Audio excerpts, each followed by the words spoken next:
It's October 16th. Look at him.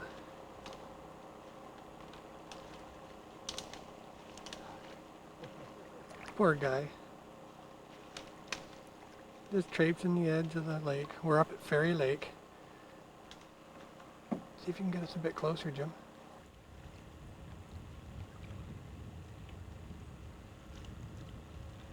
He's a big one.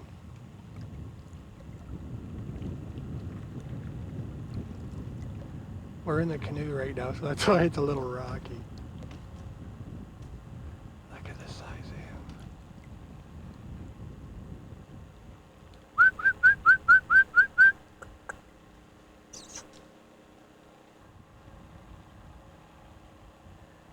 Beautiful footage, Jim. I've got him filling up my whole screen here.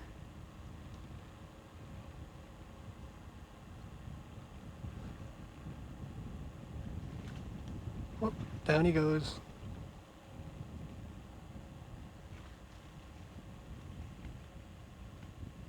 Beautiful shot.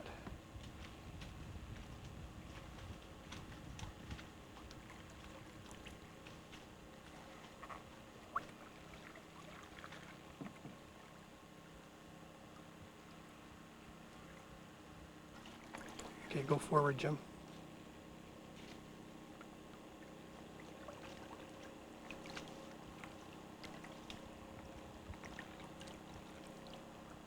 Oh.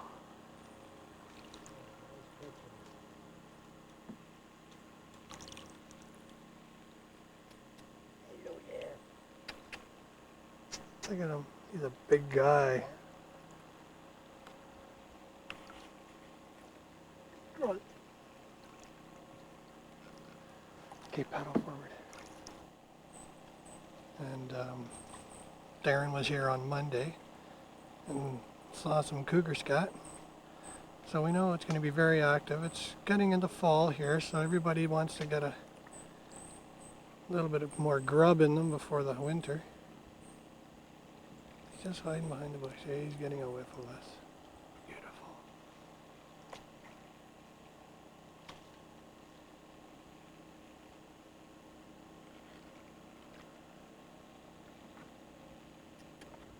Oh.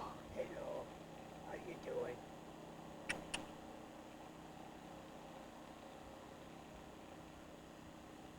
The reeds hanging off his nose.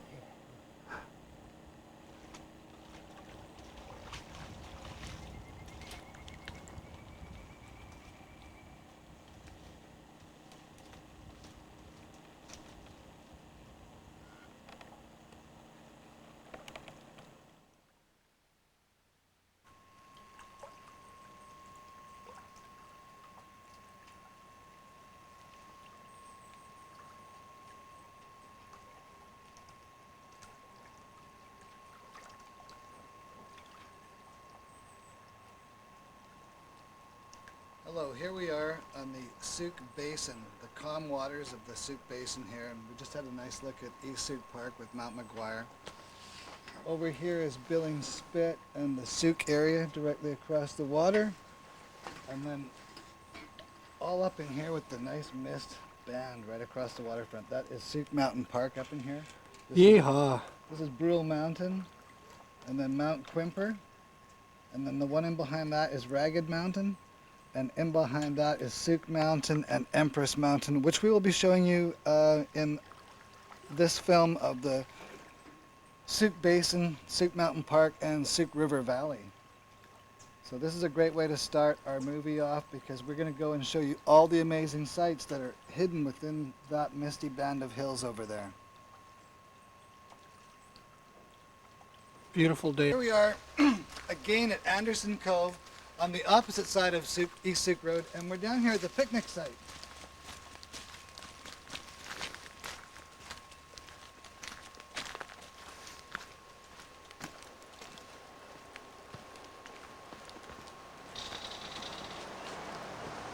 Now this is one of the most tranquil areas in East Sooke. It's this wonderful round pocket of water, and as you can see it's got this sort of gateway in the rock way over there, which is the way in and out for these sailboats here. But this is a very, very protective area for boats.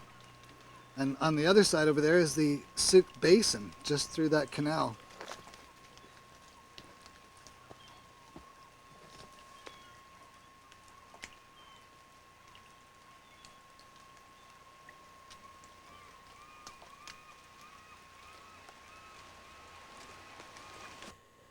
And here we are at Roach Cove. This is the famous Roach Cove Bridge. It's a very narrow kind of bridge, but it's really quite cool. We're going to show you a little bit of Roach Cove in a second here. And this is Roach Cove, which right in the back there, we're looking over behind the hills there is Matheson Lake we were at earlier. And this is Roach Cove. There's a tourist making a telephone call. And then we have over here the most amazing inlet that is looking out towards the Sooke Basin and all the way across the water to Billings Spit.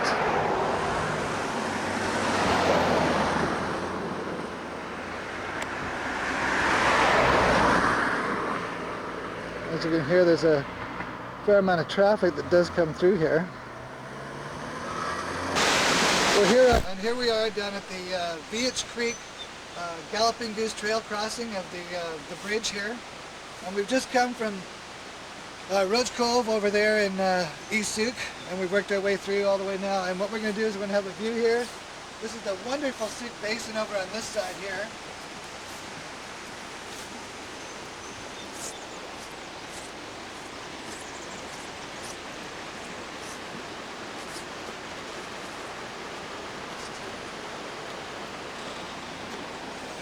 And this is one of the little inlets of the Sooke Basin.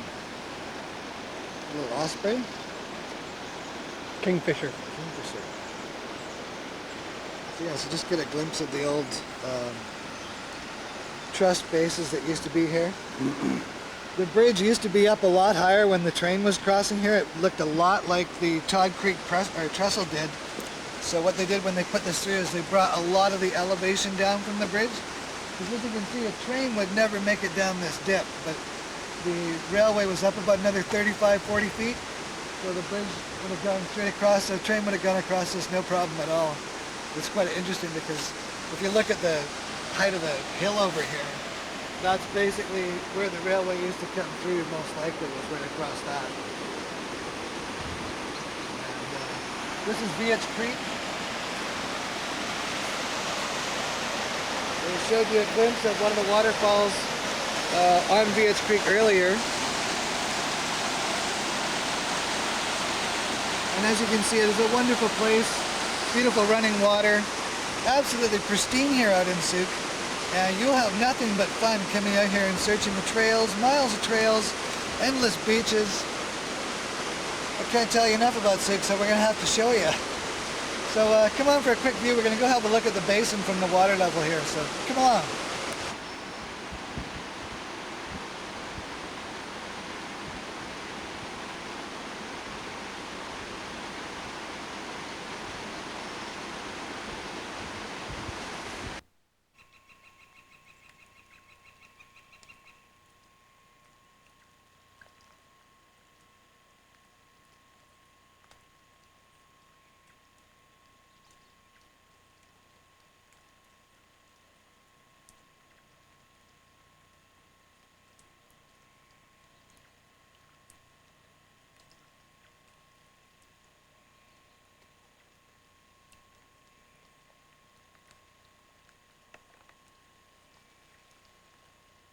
Hello there, and here we are at Glyn's Lake, just up the road from the 17-mile house on Sooke Road.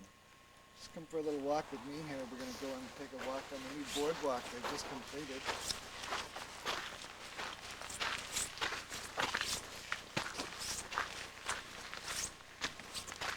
As you can see, this is designed to help even wheelchair access to come and enjoy the incredible beauty of this solitude of this wonderful lake. Kind of a little bit of the gem of the area for Sooke. And right here, we'll just stop for a second and we'll pan over here at the wonderful view of the lake. And then up in the background there, at the highest point, that is Ragged Mountain up there, which we did climb. And you'll see that a little bit later on. And this is just fantastic. We have the whole lake to itself. It is run by the YMCA, and the phone number is in the telephone book, and you can book yourself if you're a group or something, or an individual who wants to come up here at a certain times during the fall, the winter, and the early spring. You can come up here and have access to hike the miles and miles of trails around here.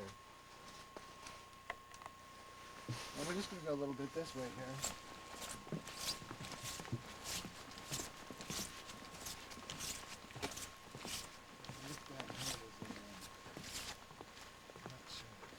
Very beautiful piece of sculpted wood in the water there. It almost looks like a holy stone. See that? They're about 10 feet Oh out. yeah. Well, that could be like an old wildlife tree, woodpecker tree. I just heard a woodpecker a couple seconds ago. You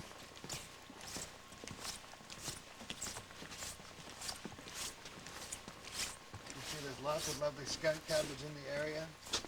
And lots of creeks come onto lakes, creating these wonderful bog areas. You can see they've designed it around nature with trees in the trail, and they'll adjust the trail as the tree grows. Or the tree will adjust the trail. One of the two, that's a fact.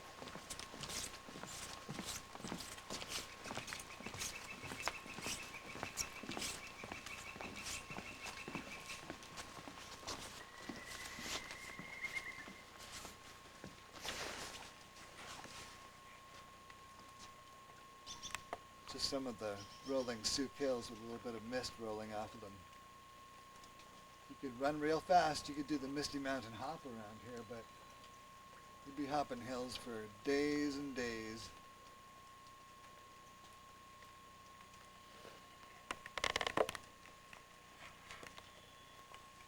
And as you can see, there's plenty of wharves out here. And they have canoes way over there that are accessible to groups who are up here. And it's a wonderful lake to swim in. There's lots of fish in the area, and most likely some salamanders. I don't know if we'll spot any today. But yeah. And then look at all this beautiful skunk cabbage down in here. This is a beautiful picture of... That is.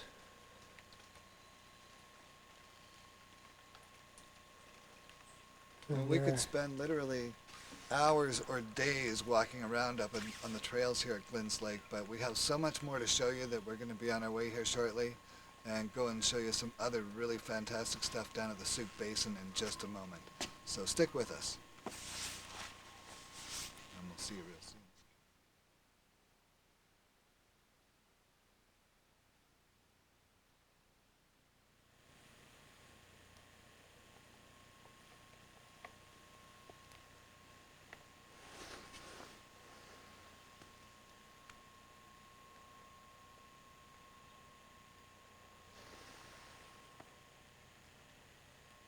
Well, hello there. We're still at Glyn's Lake. We decided that we'd like to show you a little bit more, so you're going to get the bonus tour today. So just follow me up here. We're going to head up towards the men's chapel along the stone stairs.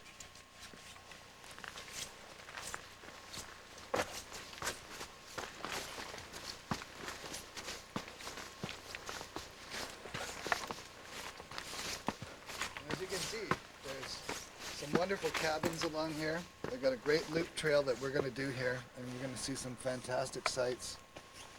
So up the trail we go.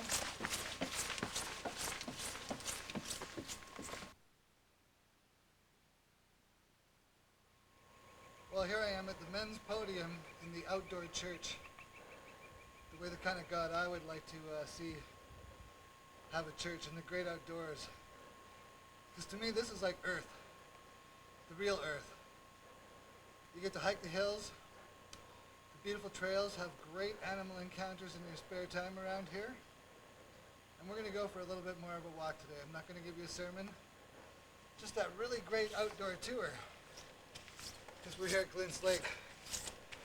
And this is a wonderful spot. So come along, we're going to go to the obstacle course area next. So come along, this is going to be great. Lesson 1. When you're in the great outdoors doing obstacle courses, this is called staying on the line, and it's really great training for some of the stuff that we will do in our trips here. See, that takes years to learn how to do that. I don't want you to think that you can just come out here and swing around the trees like Tarzan. This is my homeland, and what you gotta do here is have really good body strength. So you're trying to walk the line on the obstacle course is a really good challenge. But Come on, Darren, you can make it to the other tree. you think so? I don't know. Oh, hang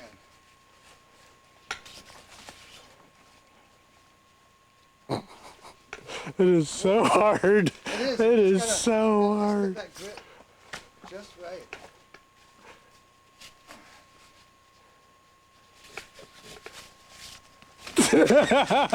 Whoa! That's too funny. I didn't even have time to even blink as that came on. Oh, that's funny. Goodness. Yeah, it kind of goes downhill right here, so like Evil caution Knievel. is needed. Just like, and see, I didn't let go of the rope. I'm back here with the rope. And that's no editing. That was real stuff. Better than Hollywood.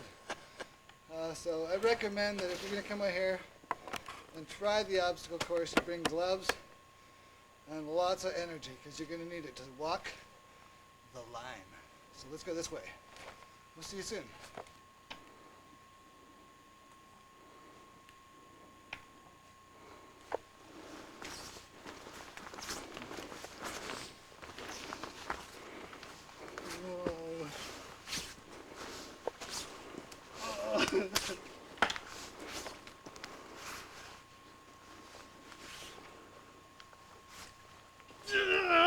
Oh man, this is crazy. You did real good, Andy. Let me try it one more time. Okay, go for it, bud. This is absolutely crazy.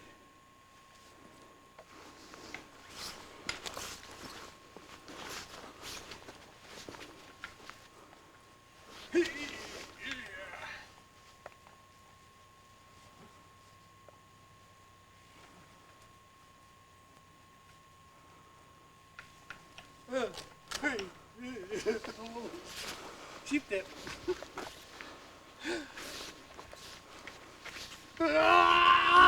Oh, Andy, you made it. Man, that's too much. Is it? Well, that's like hiking up a ragged mountain. Feeling a little ragged, eh? Oh, that's an amazing amount of strength needed. Well, I'm sorry, but I'm a little tied up right now, so we're going to be a little bit delayed on our trail trip. I was trying to do this fantastic maneuver, and I got a little tied up, so let's just see if I can rescue myself. Oh, goodness. That's the most amazing thing I've done in a long time, is get tied up in a rope net. But this is designed for the kids to come and practice their skills on a smaller version of I'm going to walk the line. And there's another bigger version right in behind you over here. We'll just try another quick snap as we're passing this, because we're only going to be coming by once this way today. So if you notice, one of my personal biggest problems with this walk the line is maintaining that upper balance and strong leg. I think if you pull your legs further apart from each other and just kind of shimmy, I think that works way better. Oh. Okay, well that's all I get for my dime today. But come on over this way, there's some other great fun right here.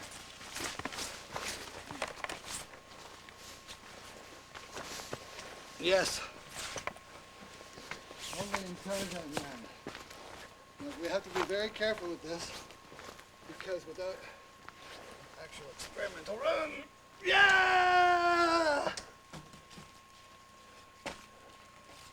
And then we're going to do this really great thing. This is called the double get up through the tire line, which is really great because the objective here is to train you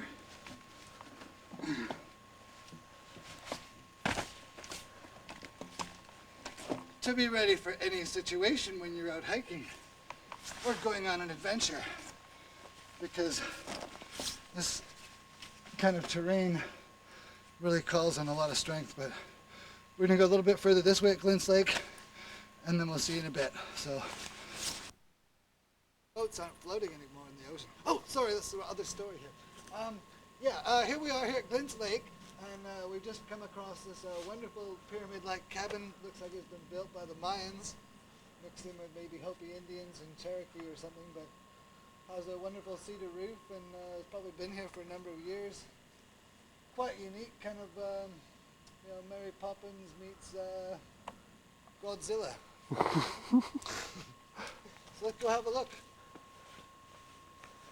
Yeah, well, we've just been working real hard since the last time you much music people showed up around here. We've got ourselves a brand new cabin. This one's going to be indestructible against wind, squirrels, wolves, bears, cougars, Sasquatches, TSSTs, even. This here thing's built by my granddaddy before he lived. Got a tall smokestack in the top there. That's to let the smoke go out the top so that we don't smoke ourselves out of the house. But we do that a lot anyway. Sometimes forget to open up the windows and get all that red ass stuff. Whoa, you know. Gotta look out, there's a bunny rabbit running around over there. You're gonna get something. One of them flying sharp tooth kind. Where? You took off. Those things are dangerous, you know. I've seen piles of bones stacked up in areas around here from them kind of rabbits.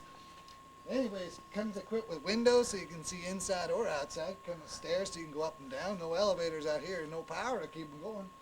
And just over there is a lake in the background, you know. Granddaddy didn't build that one. That one was here before he lived. And a couple of lily pads down there. All kinds of neat stuff. Miles and miles of trails out here. So, yeah, what do you think of that there, folks? Take my hat off to that one. This one's going to be an indestructible cabin, bed and breakfast now open. Come on out, book yourselves now. We'll be on the internet in about 6 weeks. This is on the trail around Glint's Lake. We're at the back side of it. This is like total skunk field territory. Skunk cabbage field territory. You're feeling skunky. I'll edit that later. If you've been skunked, you know you could be here. Because this is a well-built bid. You know, it's got lots of great traction on this one. Good thing it's not on a downhill though. Little tiny creek. Jet flying above just for accompanying natural sounds.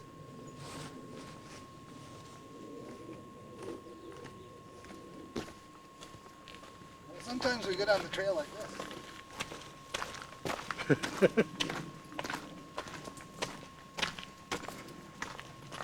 I'm going to turn it off while Oh, there! Halt! Who goes there? I'm not going to get into that. We've got one more bridge to go over, and I don't want to get thrown off this one. That guy from the Bridge of Death might be around. Oh, we do have another bridge.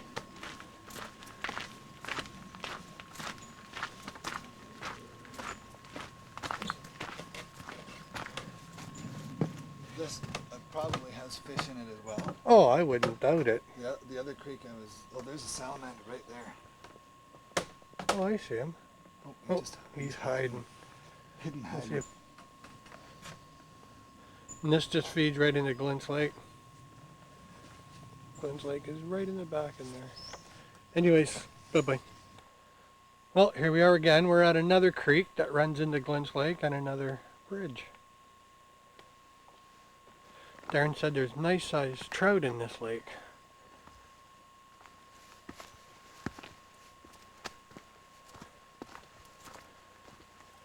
There he is.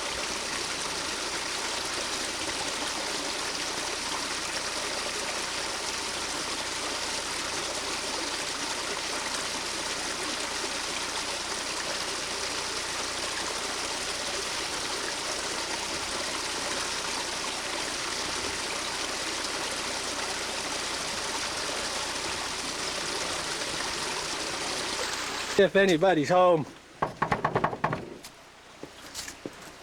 Hello?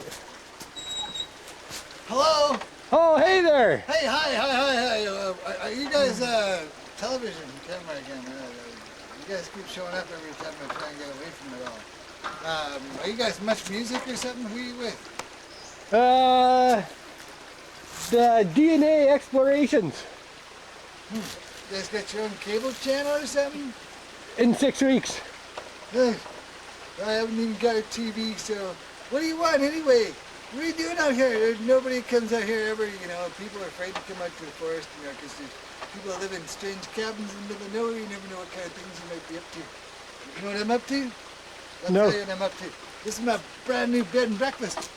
I'll open up a whole series of them along the coast here. The rarest thing you ever did see, because I don't even advertise on the internet. I got squirrels that carry notes all over the place for me. This is the best thing. It's so cheap. I just pay them nuts, and they just go crazy. So come on in, folks. Yeah, much music. You guys play all them cool rock videos and stuff like Madonna and John Lennon and all that. That's it. Yeah. Yeah, my granddaddy, he built this cabin here, right? And you see, he likes to sit down a lot, so he built a lot of seats. And they kind of resemble the Hawaiian Islands where he met his wife, you know. He was lost at sea years ago, and he met this beautiful girl when he was in the tropics, and he learned how to build houses like this. So that's how my granddaddy did it all. And good solid seats, you know. You could bring your lady friend here, and you know, you could put a nice hot sauna on, or you could just put your lady on the seat and have a nice sauna yourself. You know what I mean? Nudge, nudge. You know what I mean? Say no more. Oh, I didn't say that. You have to edit that out. Oh, I'm not allowed to say stuff like that. This is Canada, and it is a children's program. I understand. Yeah, so as you can see, we've got this wonderful rock wall as the back wall that saved us on building costs. And we used a lot of tarps because tarps are really excellent. They keep the rain out, apparently. And we haven't had much of a problem with bugs or bears or cougars or nothing. We did have a Sasquatch in here a couple of weeks ago, but I didn't want to leave his name or sign the book, so he just came and went. That's all we know. That's a pipe my granddaddy carried up here when he was a young lad. It's a smokestack, you know. Is it? Yeah, and that's where we have the fire down below, and it heats the whole room up, and it gets real hot in here. Once you get too hot, you go throw yourself in the creek over there, and cool off real quick. It feels good. Super sauna, naturally. I like it. Yeah. Yeah, so you play a video for me? Play a video for you? Yeah, aren't you guys much music? Yeah, okay. Yeah, I'll play I Wanna Rock by April 1. Okay. Okay. You have a nice day now. Alright. Just finish up. I gotta go grocery shopping. I gotta go get myself some bear and some duck. Some bear and duck you having for dinner tonight? Bear the duck, you know.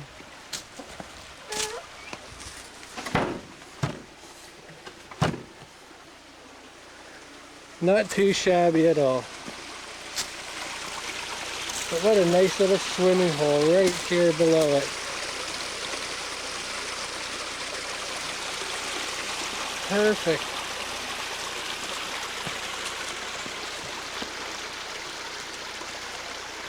Say bye, Darren. Hold on, I'm not done yet. Okay, it's not the end yet. I wanted to just stumble into my next performance here. I was going to go over here and show you guys what it's like. Caught myself wearing this wonderful newts, you know. Here, look at this wonderful guy. He is so cool. This is a newt. Many people call them salamanders. And they're very timid. Some of them grow to be over 100 feet long. Just kidding about that. This is about the standard size for some of them. But I think in some of the larger lakes, you might get larger specimens. So here we are once again, safely at the shores of Glint's Lake after taking you around to see some of the great sights in here. You can spend several days hiking around miles and miles of trails here, but we are going to take you on more of a tour of Sooke, and we'll be picking up with you very shortly down at the Sooke Basin, so we'll see you real soon. Bye for now, folks. Here we are, heading into Sooke. We've just crossed the Veitch Creek Bridge, and now we're going to descend down a trail to go and check out the Sooke Basin. So we really have to watch our step here. That's why the very heavy grade of rope, because going down embankments like this, you didn't have a safety line. You could trip and fall, bash up your knees or something, or if you're not wearing a crash helmet, you might even damage your cranium. Okay, now this is the scary part. I gotta let go of my lifeline to make it down. Oh, goodness, what a hill. Come on this way, this is gonna be great. That's a trillium. Isn't that Ontario's flower? Yes. The provincial cloud flag. From a VH Creek Trail, and we're now just coming out to the beach at the bottom of the Sooke Basin here.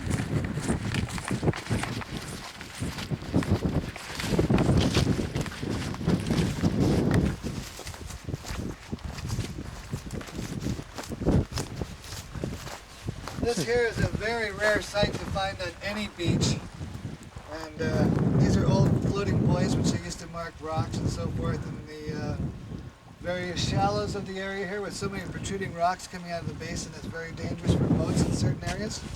As you can see, there's an abundance of seashell life in the basin by all the clam shells that are buried here. We have clams and oysters that are quite predominant in the Sooke Basin. And what we're going to do is just come through here. But you're not to eat them here. No, it does not get to the heart at all. Sounds like walking in cornflakes. Yeah, it's quite a large bowl too.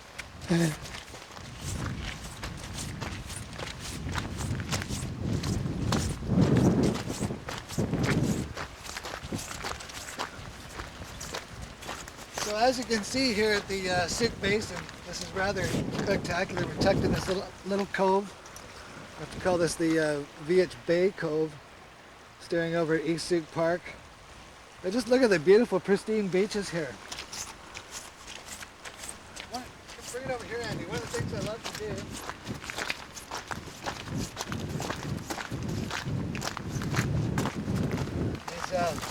when we're down at the beach sometimes, kids from all over love to do this. You come and find a nice big rock, turn it over, and there's always baby crabs underneath here. Let me catch a couple of these guys. Good, I got them. Almost not to hurt you. I got 2 baby crabs here, and these are absolutely amazing. This basin is a very, very abundant place for crabs.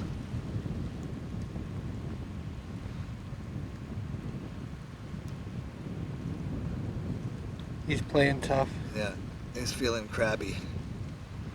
But isn't that spectacular? So if you're down at the beaches, just look for larger rocks that you can roll over, and you will most likely find an abundance of beautiful crabs living underneath. But we do recommend that if you do flip stuff over like this, to very, very cautiously put it back down so that the crabs can carry on their merry way. So we're going to leave this particular area and we're going to move along to show you some of the great sights of the basin. Oh, look over here, we got a couple of eagles shopping. Or geese. Geese.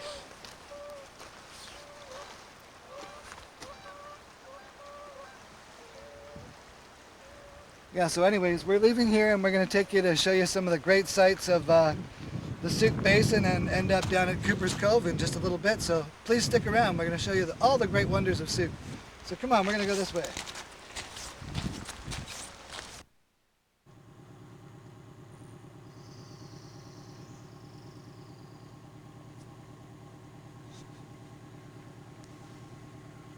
Hello there, everybody. Here we are. We're on Sooke Road, just entering the Sooke Basin. Over here we have Goodrich Island right down in the foreground here, and then in the distance we have Billings Spit, and then beyond that is Sooke Harbor and the town of Sooke. And what we're going to do from here is we're going to take you a little bit further down the road and show you Cooper's Cove, and we'll be going from side to side. What we're going to do is we're going to show you a few clips from side to side on Sooke Road. So we're going to go down to Cooper's Cove and then over to the Galloping Goose Trail and then down through some other sites throughout Sooke. But stick with us. This is going to be a really good adventure today. So come along. This is going to be really cool. See you in a bit. The Sooke, and looking straight across the water here is Billings Spit, which is right over there.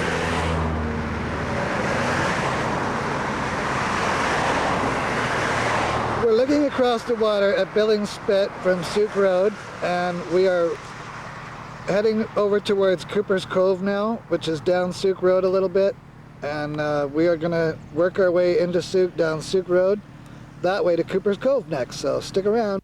And this is the Sooke crossing of the Galloping Goose Trail. We're tranquil Cooper's Cove in Sooke. This is a wonderful place to moor your boat if you're into boating. Sailboats, and over there we have an old Canadian Navy frigate over there. And then you can do kayak tours here as well. They have all kinds of fantastic guides that can take you all around the Sooke Basin here. And this here is the Stone Landing Pub, a very, very popular place in Sooke to come for dinner or a couple of drinks, whatever you prefer, lunch. It's a very, very versatile restaurant.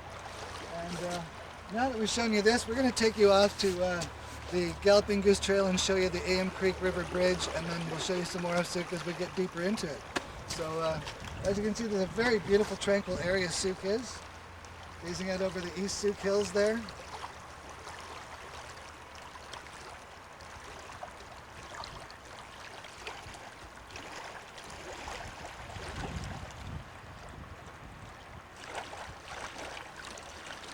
Goose Trail once again. We've just come from Cooper's Cove, and now what we're going to do is we are going to go down this way to the AM Creek Bridge crossing at the Galloping Goose Trail. So come along this way, this will be really good. On the Galloping Goose Trail Bridge, and as you can see, this is a nice low bridge. Has some wonderful views of the creek here. I just love this area. It's always very quiet in here.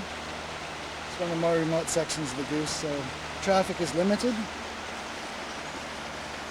And if we come have a quick glimpse over here,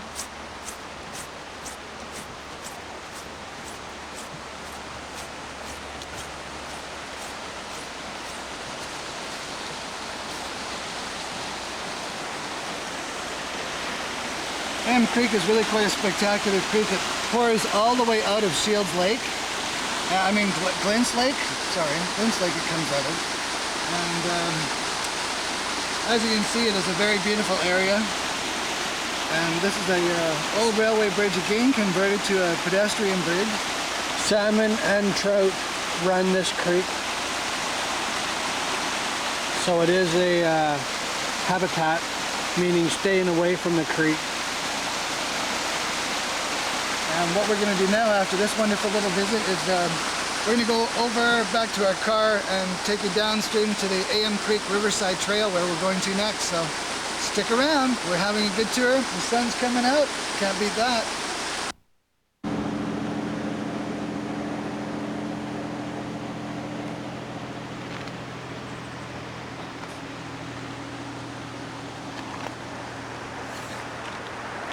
And so here we are on the bridge down on the Sooke River Road at AM Creek.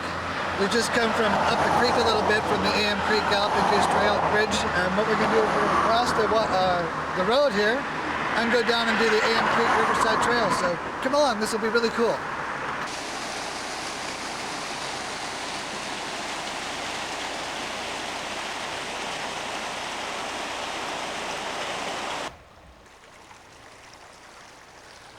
And here's where AM Creek meets Cooper's Cove. And we're going to just kind of go through this little funky trail over this way.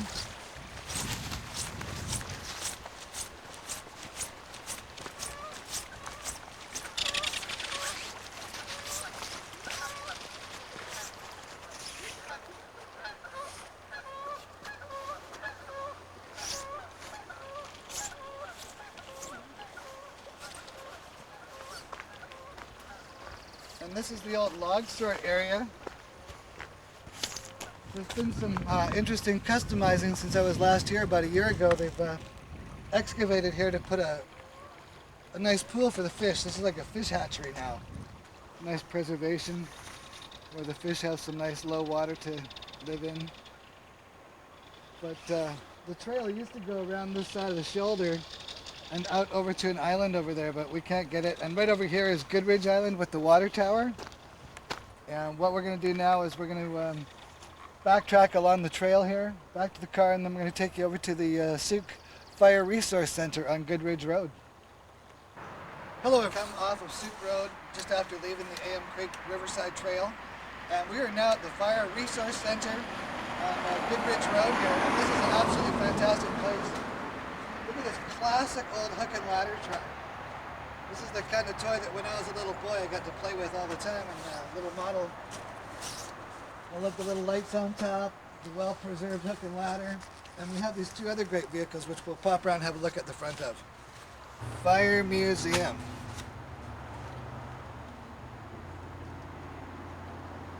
I just love looking at relics like these. Engine number 1. Or the, yeah, engine number 1. Engine 1, yeah. A very classic relic from the United States. Sitting Wow. here, well preserved in the hills of Sooke, in the lowlands. And this would have been a local fire and rescue, probably the four-wheel drive kind that would have endured the rugged logging roads. As you can see by the depth of the wheel, it's been parked here for a while. But a very, very interesting vehicle nonetheless. Vintage, British Columbia. Well, check out all the, let's just do a loop around this truck. Water pressure to put out their fires, great big diesel engine. Even got the hose up here still. And these are the big connecting hoses that hooked onto the fire hydrants. Look at the pressure, 800 pounds pressure. Wow. That's an amazing amount of pressure. And then this one, designed to go to 400 pounds pressure. A bit smaller of a tank, but my goodness, you imagine the amount of work that this vehicle has seen. Yeah. Let's just do a swing around this way. Maybe.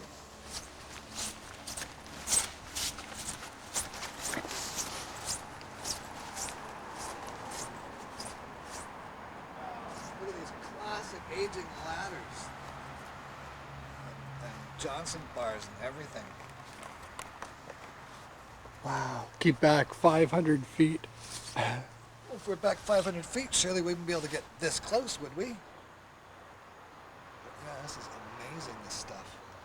Absolute treasure of the time.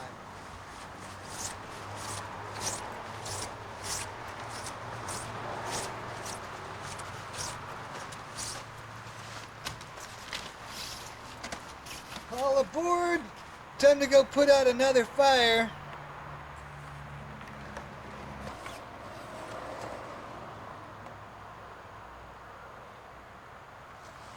Incredible. Yeah, absolutely amazed at these old fire trucks.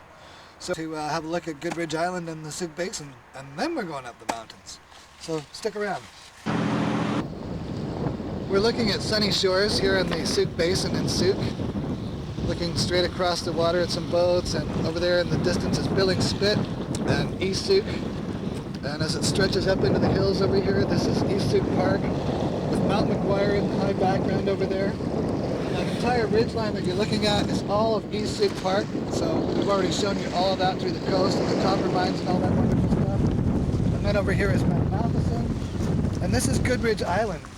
This was originally a very busy logging store here in Sooke, and is currently in the process of being owned by someone else. Hopefully they're going to do some great cleaning up, because this area has so much potential. This is a wonderful little island that we've shown you a glimpse of from up on the corner there. It's got the old water tower, and we've just come from over here on the AM Creek Riverside Trail, and that's the little island we were just at. And what we're going to do now, after some little fun at the seaside here, is we're going to take you up into the absolutely incredibly rugged and remote Sooke Mountain Park, which is right up here. We're going to head right up Harborview Road, and go up on top of Mount Quimper. Right on the very top up there is an incredible lookout, which we're about to take you to. So stick around for some more fun and adventure, and off we go. Can you zoom in on that? Yeah. Awesome. I just love the view up there.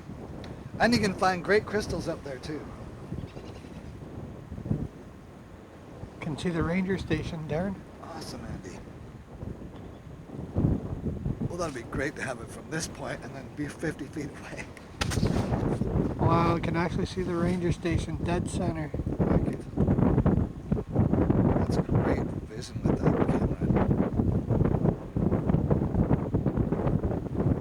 Also, the pipeline trail runs in between here and the base of Mount Quimper, which we'll show you a few highlights of while we're in the park up there later on. But down the road, we'll do a very extensive show of the pipeline indeed. So I hope you're having as much fun as we are, but we're about to put on our heavy gear and go up the mountains now, so this is going to be great. There's the car that's taken us everywhere we've needed to go so far. Our trusty tourist car, which gets That's us right.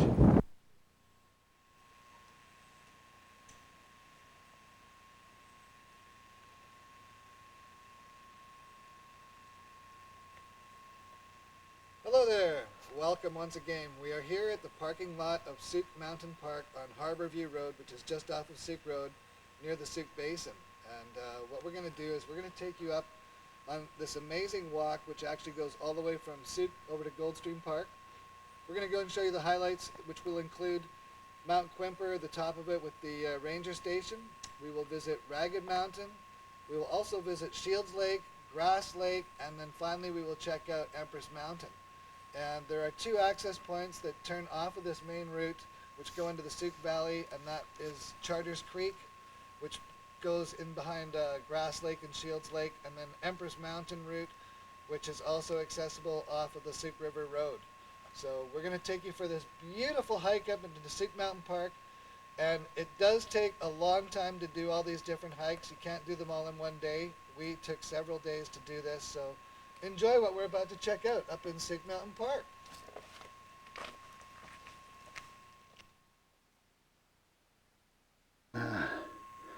The upper shoulder of Mount Quimper now, and I'm just working my way through the bush, but there's Victoria way over there.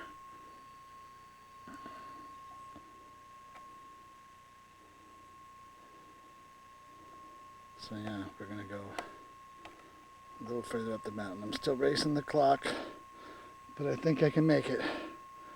I got just over 3 hours of sunlight left to make the top and get down. I'll do it. I know I will.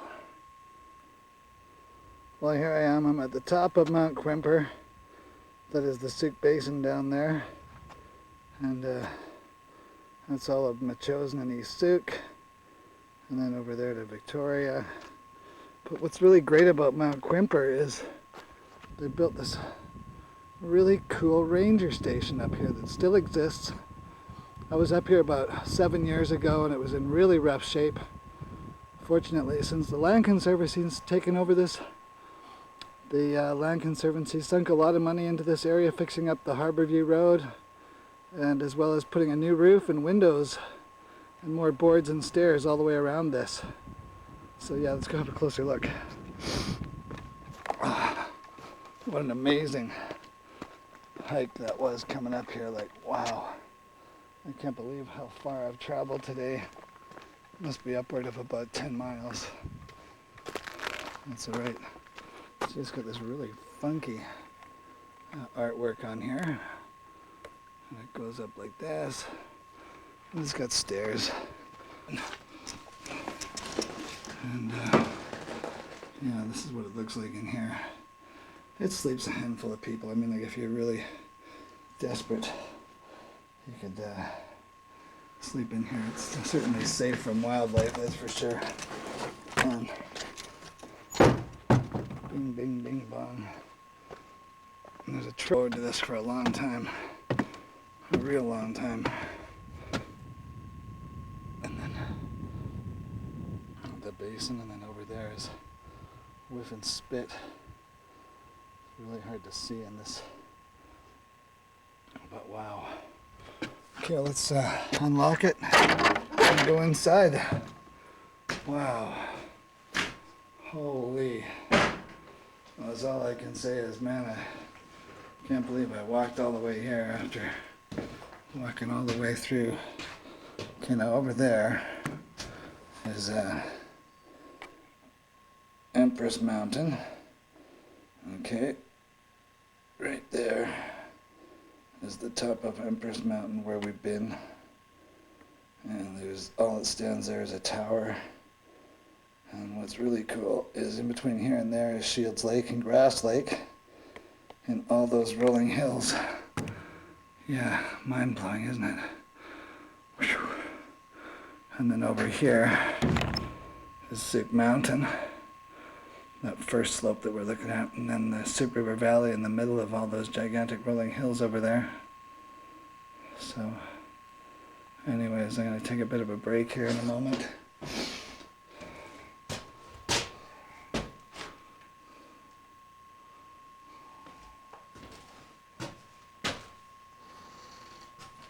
Oh wow.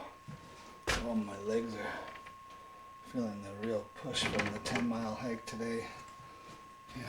I have to lock the door behind me so that things remain calm. And there's a loft up here, but you know, it's just a place to crash. Anyways, let's see what we can do here. Down below here is Goodridge Island in the Sooke Basin. And we were just down there, I was just down there the other day on that little island right there. See that little island right there? Now it's all surrounded by water, but I was there just the other day. It's on this tape, you saw that earlier. And there's Goodridge Island. That's an amazing piece of real estate. Somebody with some money and some brains could buy that and turn it into an amusement park.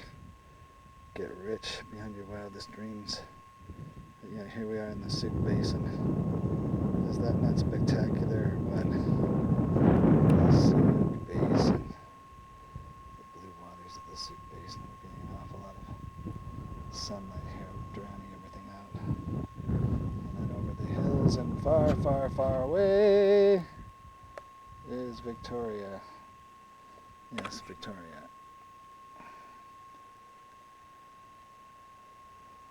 Where I live. Down by Beacon Hill Park and Clover Point.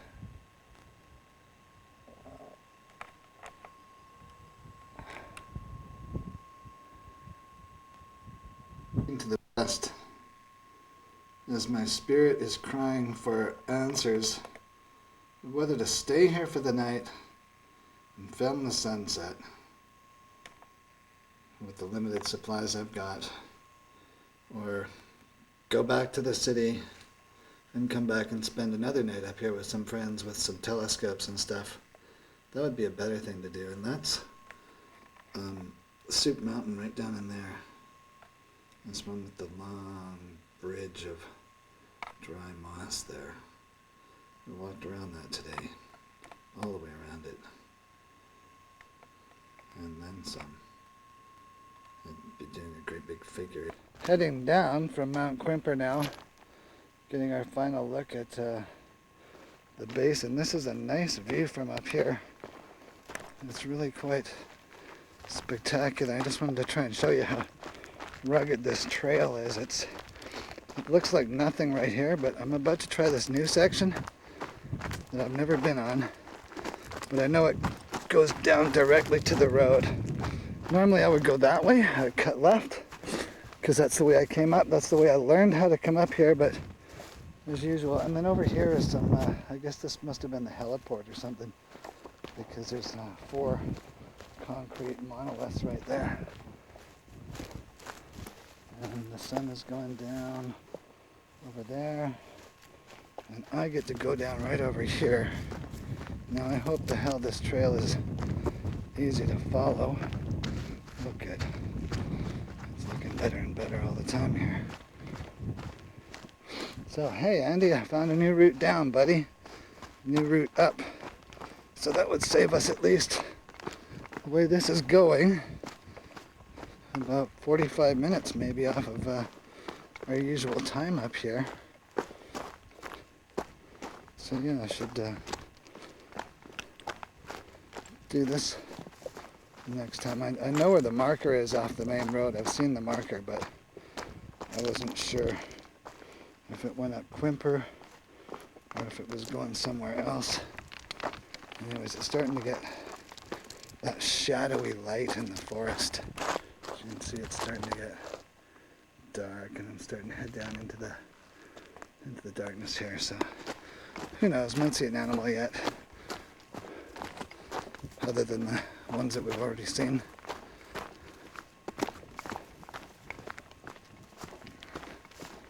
Now I'm confused again over it.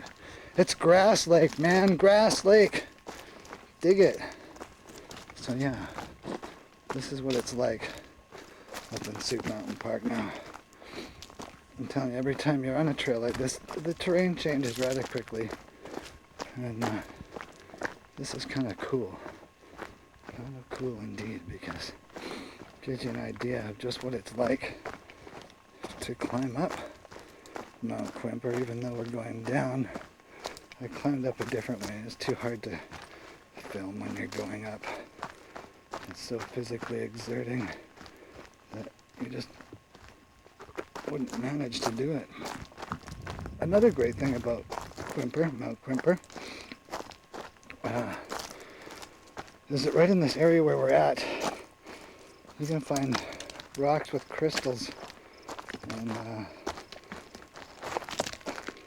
we could spend a lot of time doing that. Nice meadow section here on the mountain, and getting down in the valley to the basin here. Just hoping that maybe we'll come across a bear or something in this hour of the night. This would be a good place to see one, right on top of a mountain. It would be a long way to go to get away from it, wouldn't it? But yeah, I've been double checking behind me all day to make sure I'm not being followed, and so far so good.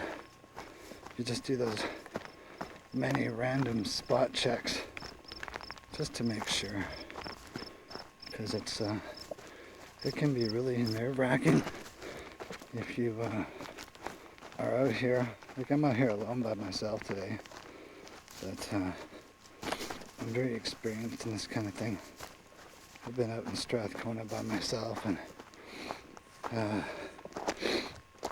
not by wish, but I would say I'm experienced enough to do this confidently. I had to get this footage for this movie, and since the camera was in the repair shop for a while, we missed a few weekends there where we could have gone out and done some other filming, but Andy's knees aren't up to this kind of a mountain climb right now. And I have to be careful here that we don't lose our worn path.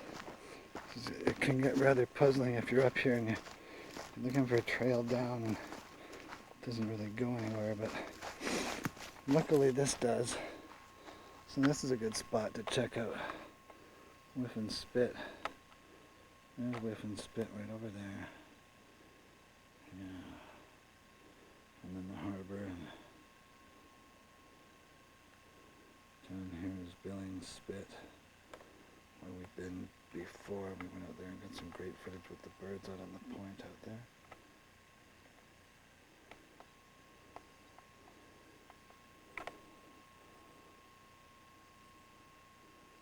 And again, the Sooke Basin. Isn't that the most beautiful view? Oh man, it's just incredible. I'm going to go back and sweep that again. Look at that. That's just awesome. Especially those mountains in the background. I think they're all washed out here, but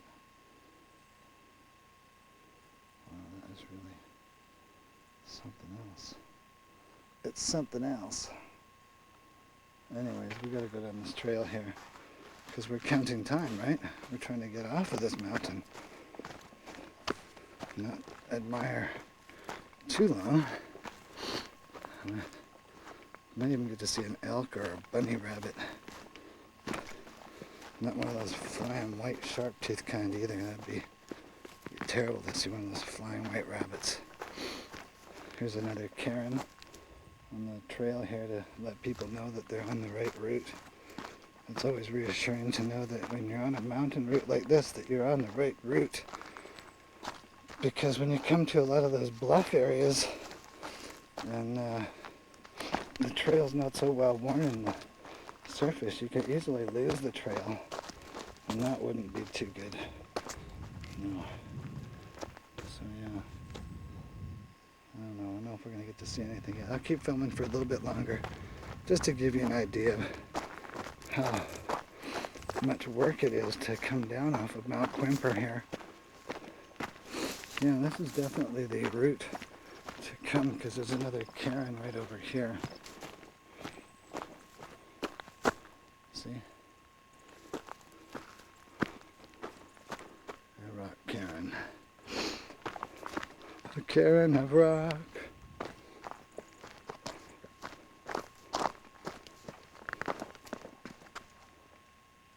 That was a good one. Shadows. You know, ever had the shadows? Wow, I just had the shadows. That was freaky.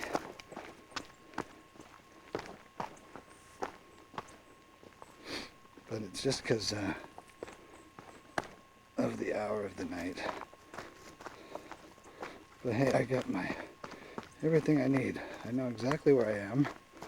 I'm heading down. I'll be home and out of here in no time. I got about another hour of downhill.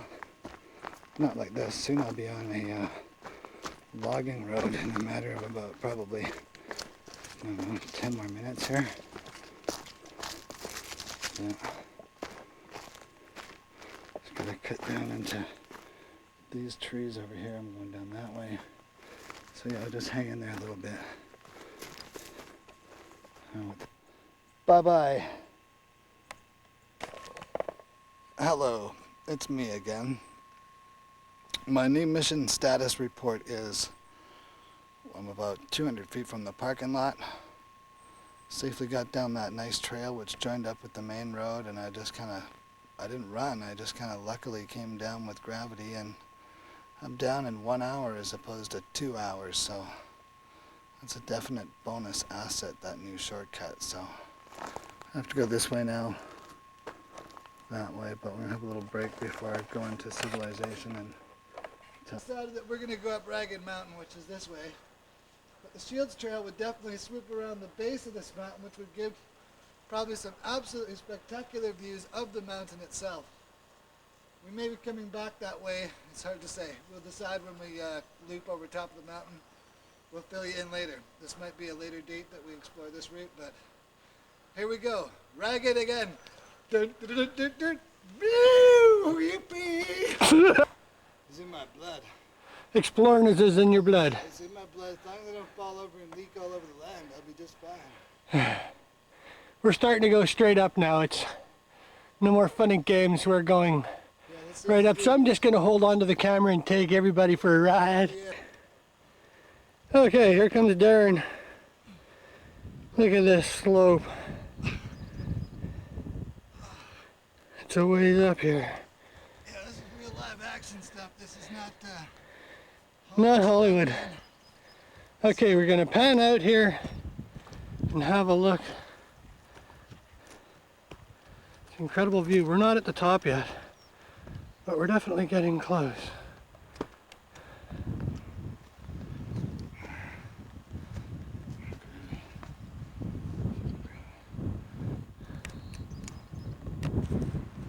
Okay, there goes Darren.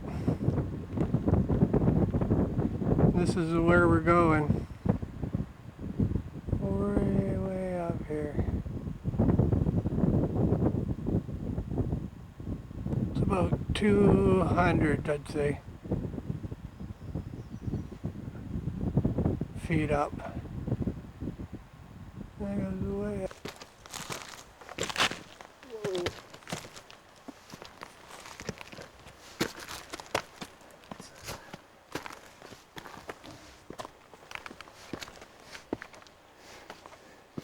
Combination of everything. The green was Darren's on crack rock. Yeah, well, I threw it away, eh? Trying to put it down.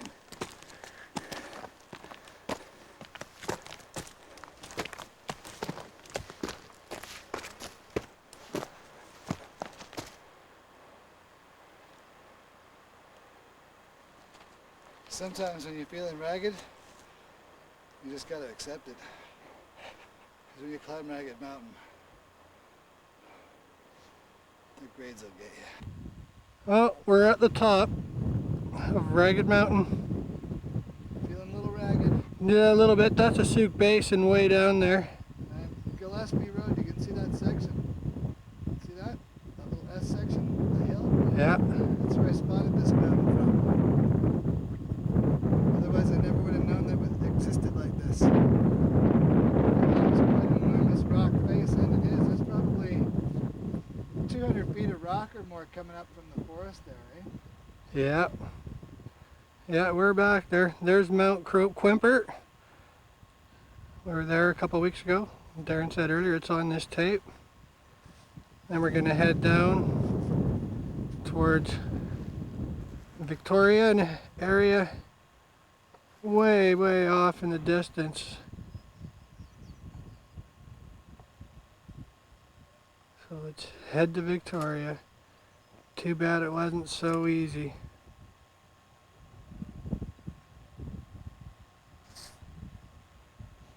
But what's interesting also is where you're pointing. If you look at the two towers here, like you got the towers on the one hill, and you got that little dip in there, that's Humpback Road in that little dip.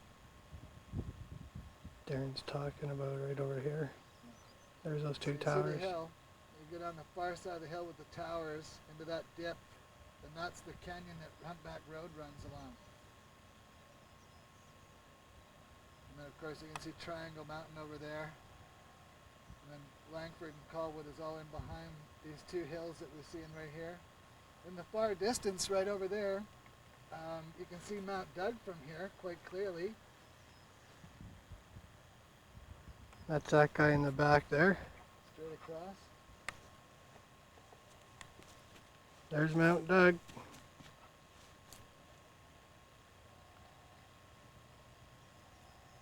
Here's a great feature of the area, one of the wind-blown trees that has found its gnarly way to survive for a long time up here. It's probably about 150 years old. Seen many storms, it's still standing. It might have a different shape than the average tree, but hey, look at this. Amazing. Only in Canada.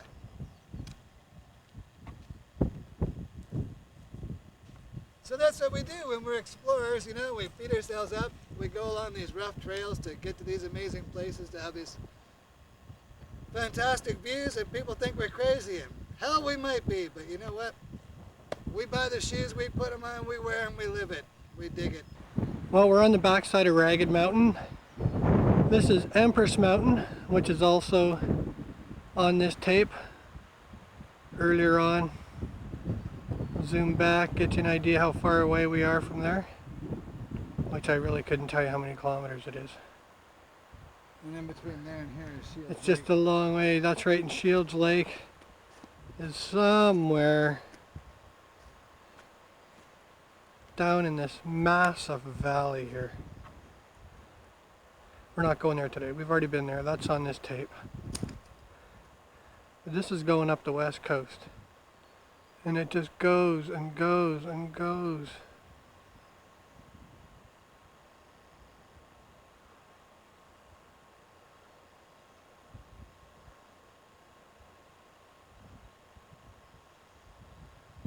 It's a long way.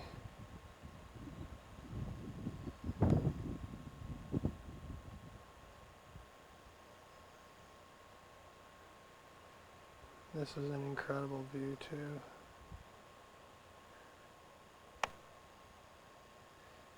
Take you for a flyby.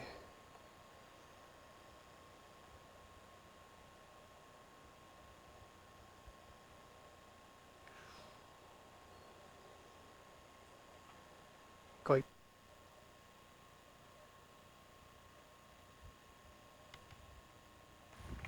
Well, we're getting ready to leave the top. We've been around, hanging around about a half an hour or so.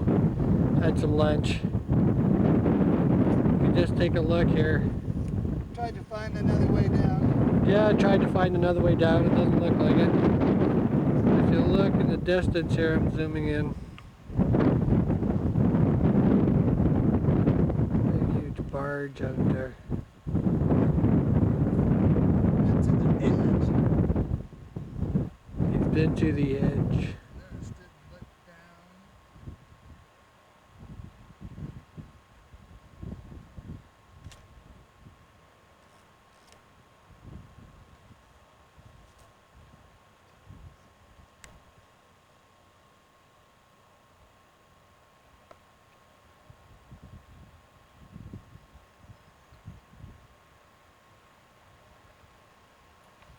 Yeah, it's quite the view. Yeah, it truly is Sooke Basin again. quite awesome indeed. Mount Quimper right in front of us there.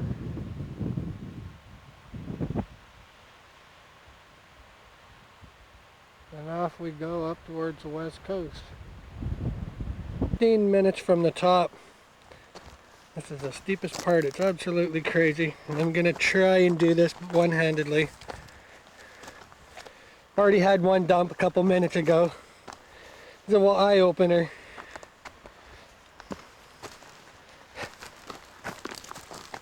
Wild roses and everything all along here.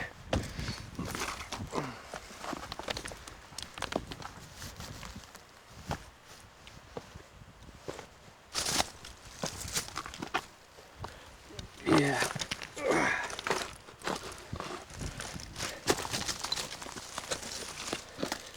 Yeah, coming up here was quite interesting. Lots of wildflowers around here. These are many delphiniums and yarrow and snow in summer, these little white guys, and roses.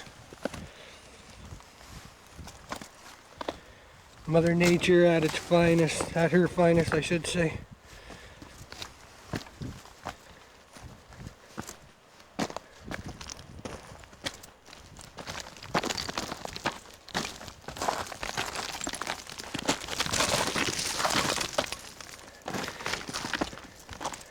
Yes, this is crazy.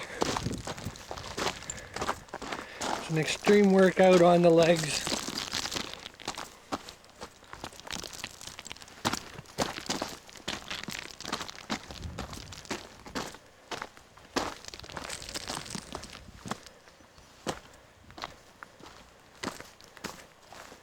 There's Darren. He's made it. No. That was just crazy coming way up around that corner up there. It's quite steep. So I'm gonna turn you off sometime. Darren found a rock! Oh, Yeah. what type of rock shall it be? It's One of those radical red rocks. No, it's one of these radical green rocks with the white stripe rocks. See? See, yeah, it's the interesting layer, quartz yeah. vein, and it's Yeah. not as clean as the last one that I found that I threw away, but it's pretty nonetheless. Lots of wildflowers around here. It's just incredible. Lives on the trail. Some camas right here. Man, my shoes getting a burning workout on this hill. Nice, lovely shot of camas.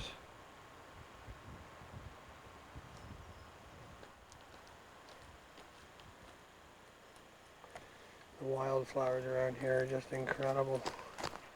There's some snow in summer. I really like these guys.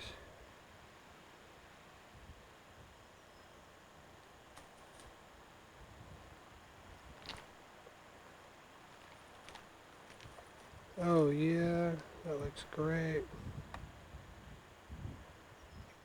This is some yarrow. This is really quite brilliant yellow.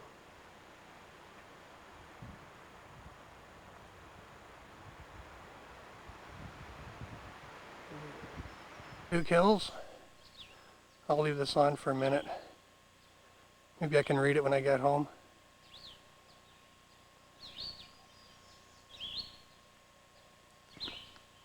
This is the right. That's the left, right, left, right. A new type of tree growing here in British Columbia, thanks to the 4x4s who used to use this area. This is called a shock tree. As you notice, about 5 feet above me is a blue shock protruding out of the branch of the tree, and the tree is wrestling between natural and mechanical processes here with all the loose materials left in the hills. As you can see, they're now part of the trees themselves. So they've gone from being part of the ground to being in the trees. So it's quite a remarkable thing. Shocking. We're lost. Darren's got us lost. No, not this time. I know. We're on the adventures with Dad today. Dane, Andy, and Darren. Or Darren, Andy, and Dane. Hey, Oh, I'm looking at Darren's feet. Oh yeah, well my feet haven't really started to show. There he is. Look at those little rosy red cheeks. Well, we made it. We're at Shields Lake. How long did that take, Darren? Well, it's 12:01. So about 2 hours, 2 and a bit. 12 hours, but we went out of our way at least a half an hour to get here. So 2 hours, we can make it here next time, bang on. Cool. Say hi, Dane. Hey. Say hey, hi, Darren. Hi, Darren! Oh, I'm supposed to say hi to everybody else. I've almost remembered. So we're finally here. Beautiful. There's tons of these little tiny islands.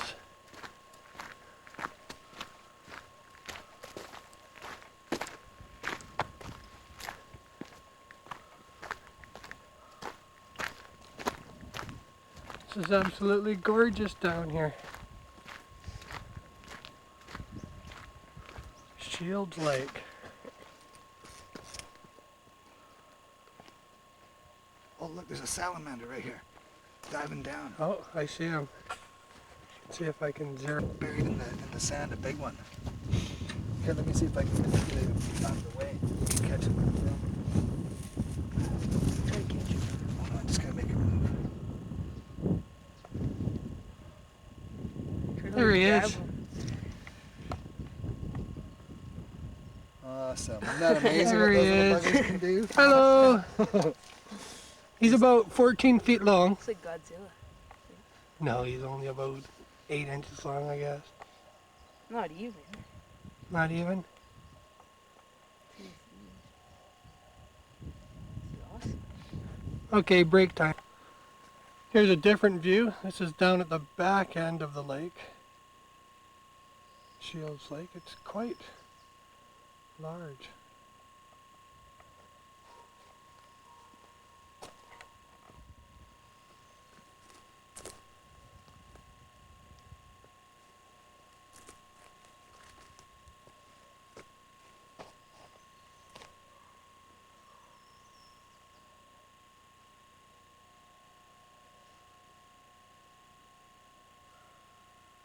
Hear the ravens in the background.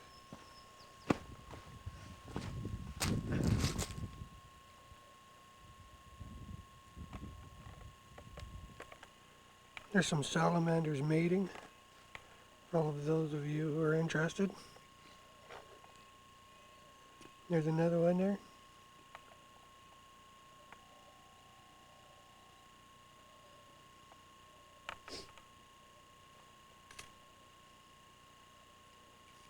Fish jumping. Heard that.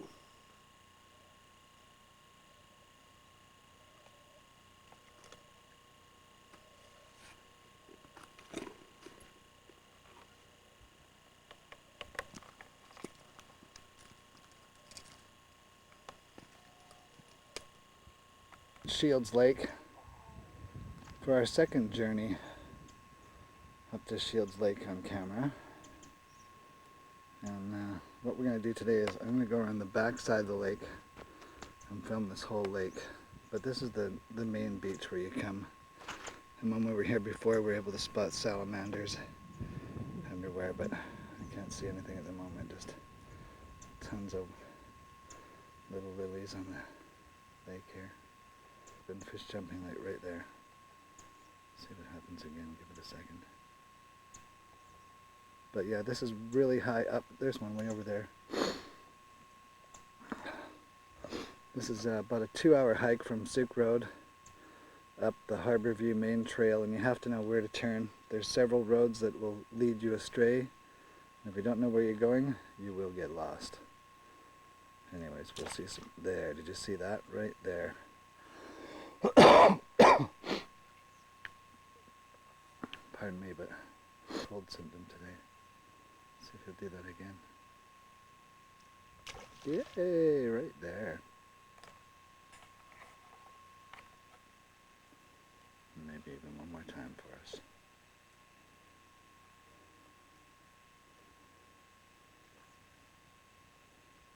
I hear lots of them jumping. There. Did we see that? Went right out from there and went in there.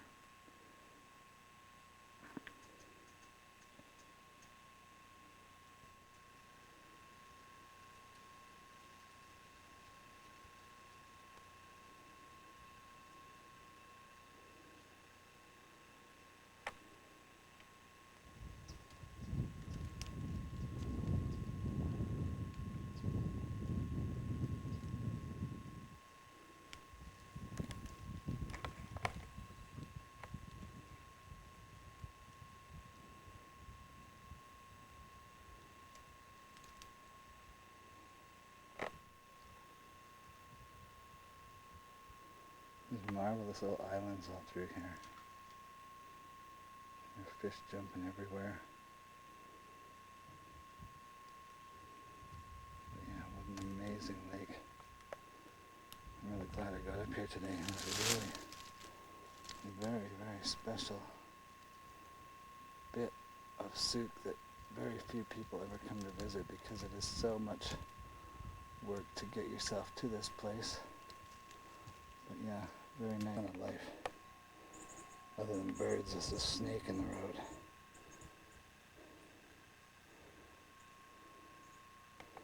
He's just trying to get himself warmed up in the sun. And there doesn't seem to be enough sun to warm him up.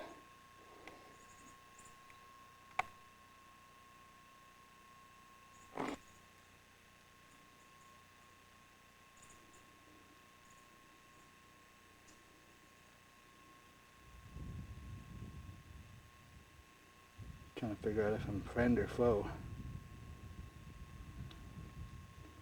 Taste in the air.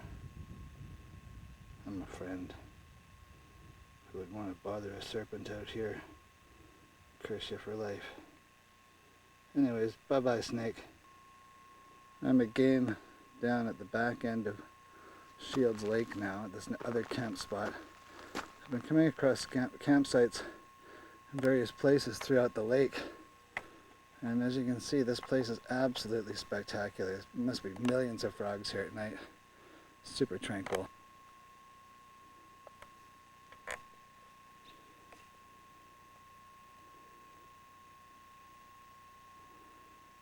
Again, Shields Lake. Absolutely breathtaking. Down at the back end of Shields Lake, and another one of the beautiful camp spots here, right on the lake itself. And as you can see, it's really quite amazing all through here. There's a very big campsite right here. There's room for like 30 people or more to camp in here. And that's the way we came, is right back through there.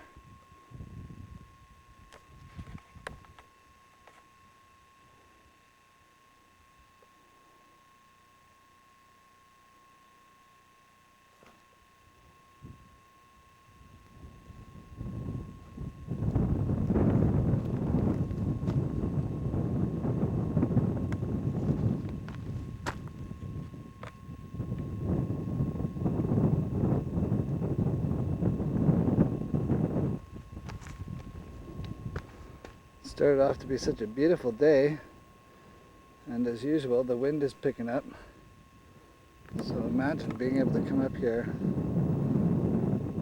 spend the day just checking out all these amazing little islands all through here. Way over there is where we came in.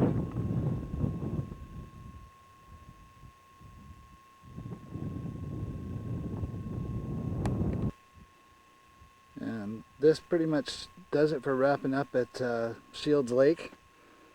And as you can see, this place is absolutely beautiful. It's so tranquil. There's nobody up in this whole park. I have all of Sooke Mountain Park to myself today. And we'll see what other great discoveries we can make. We're going to head down to Grassy Lake here next, so we'll see how well that looks.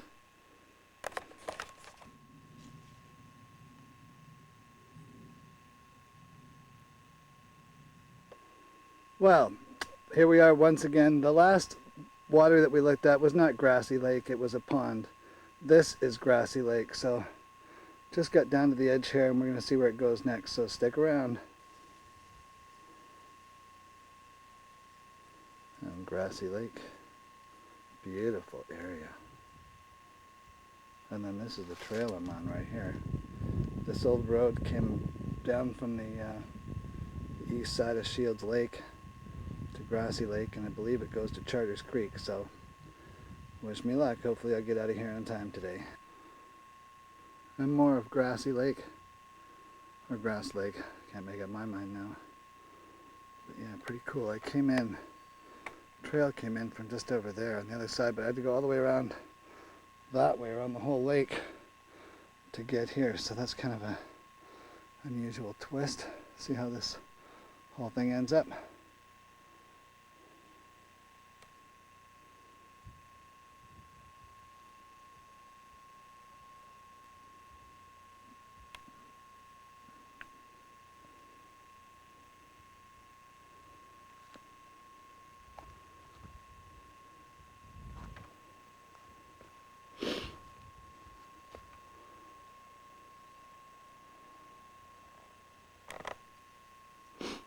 beautiful grassy lake. I'm really impressed.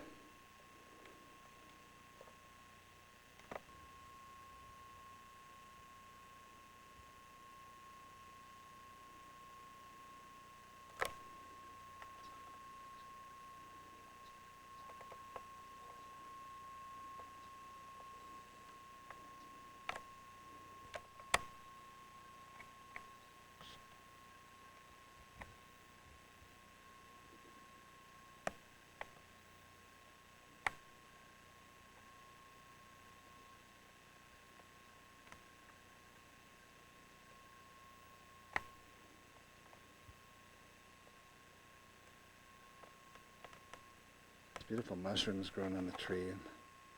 Thought it'd make a nice bit of footage. Funky stuff.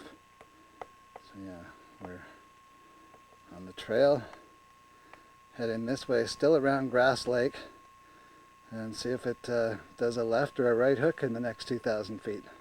Okay, so I was working my way down the road a little further, and I did get lucky and get a view of Sooke Mountain. So this is Sooke Mountain, and from the road you see this huge clearing where there's like no trees. We get a little view of it here, but you can imagine if you're up on that slope, it would be several hundred feet down, covered with that dry moss. So yeah, Sooke Mountain. What an amazing place. And I swoop over here, and then that is, I believe, Mount Brule, and Mount Quimper should be over there. Sooke Mountain. And I was trucking along the trail, and I came across this. Yeah, that's what I said. Holy freaking smoke. Look at that. A freaking smokestack in the middle of nowhere. A fireplace. So there used to be a cabin right here.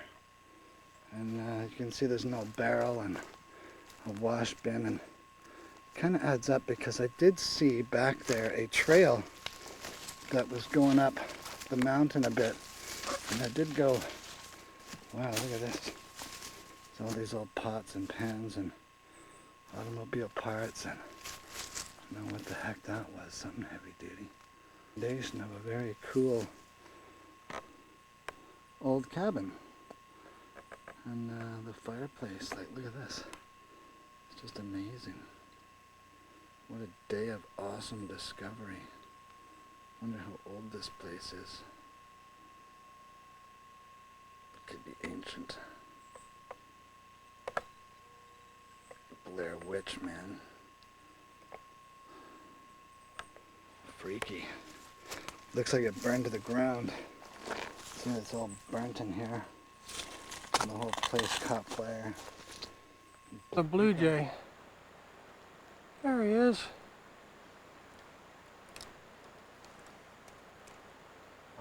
They'll always try and come from the sun. Potholes. Going out towards Leech Town. Sure, I think you remember the spot we took this last year. On the trail, we're way above the trail that we were. As you can see, the valley goes way back.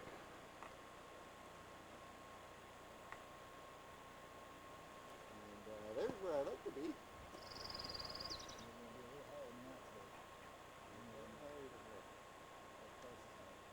And we are going way over here. Right up to the top of that hill over there. We're going to Mount Quimper, so. Back here. Awesome. Totally. Or what? Got the waterfall. Nice little swimming hole. Got a log right here to hang out on. Another log over there to sit on. This is still Todd Creek. It goes way, way up in the back. And we're going up over the side of this hill. And there's Darren and Dave. Off they go. Okay, I get.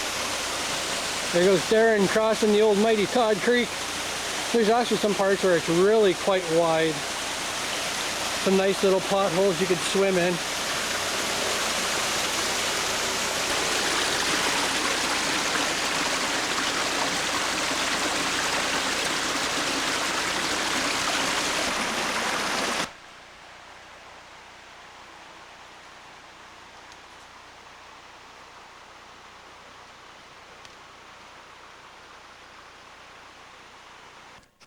We're near the top of Mount Empress, and we're looking down onto Whiff and Spit down in Sooke.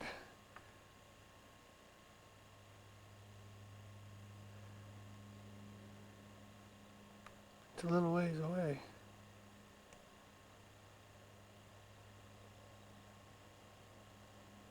You can say that we walked here. We walked here, yeah. Bye-bye, Whiff and Spit. There's Darren at the top.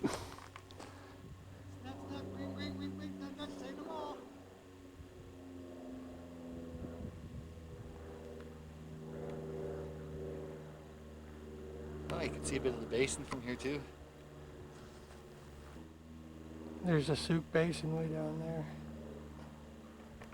It's the view from the west side of Empress Mountain.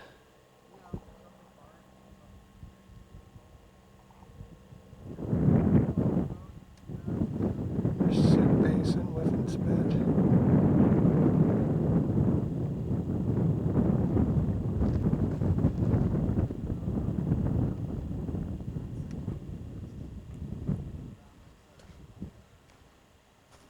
Oh, there is That's downtown Victoria way in the back here.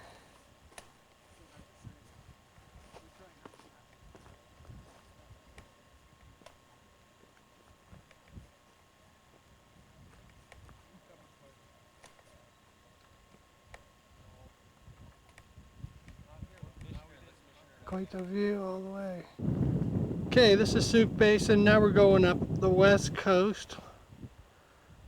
And I found out my thing was on pause for most of my adventures down there. Oh no. Oh wow, ravens. Now we're going up inland. A logging roadway in the back The there. highest one on the top there. Right, That's that's supposed to have survey. crystals on the top of that one. And that Wow. rock face. See, it's all rock. There's the Sooke Lake Reservoir. That's our drinking water supplies. And then the new $10 million dam right in the middle.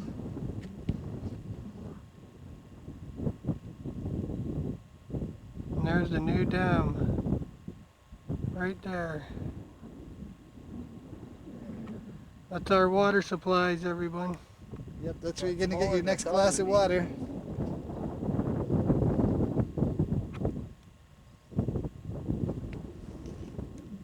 It goes way back into the valleys.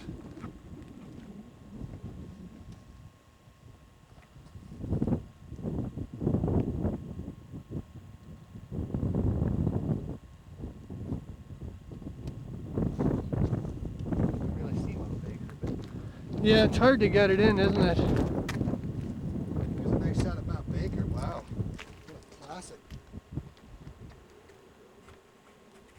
See if we can squeeze in Mount Baker here. There it is.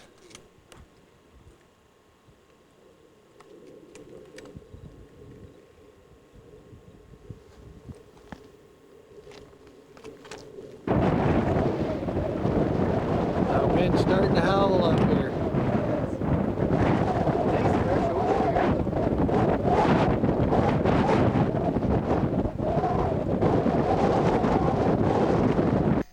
Where we're at here.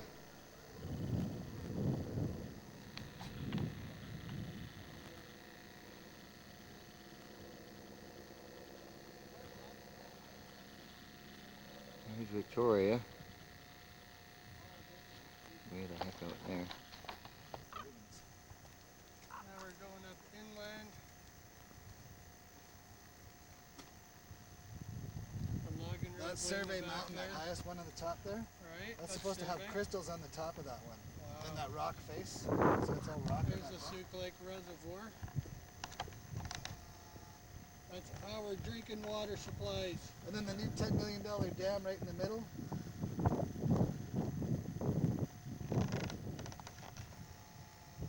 the new dam. Look at them hills. Back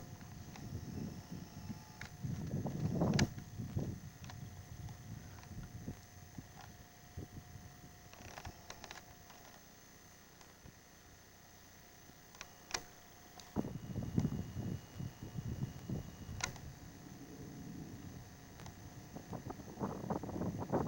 Way up here, way up. Mountains way over there, there's Vancouver.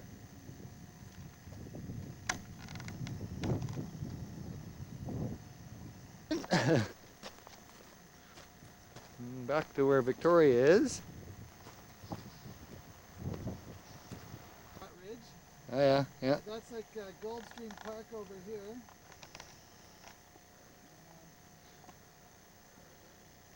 I think Mount Finlayson is hidden right behind this first hill right here. You don't even see the observatory from here. Like, I mean, I thought for sure you'd be able to see the observatory, but it's behind.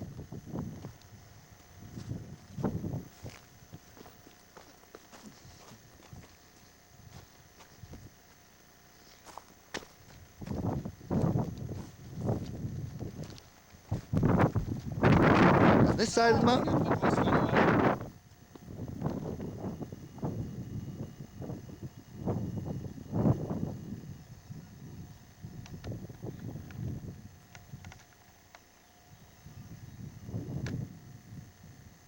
As you can see, it's a fair bit windy up here. I'm standing on Empress Mountain, looking over at Jack Lake. Okay. Okay, and there it says Jack Lake. So you can see that this is pretty much the far end of Jack Lake. Like it's like a bent lake. Right. So we're looking at, this is like the end of it right there. Okay. So it goes more that way. So that gives us an idea that if Jack Lake is there, then we immediately have Crabapple right over this way. Okay. I'm sorry, Didn't this see way. that. And then Shields Lake is over, see this ridge here? This ridge right over here where it's got this rolling hill, Yeah. big dip. Shields and Grassy Lake in that pit. See, we were struggling to come up all through the back of that jungle down there.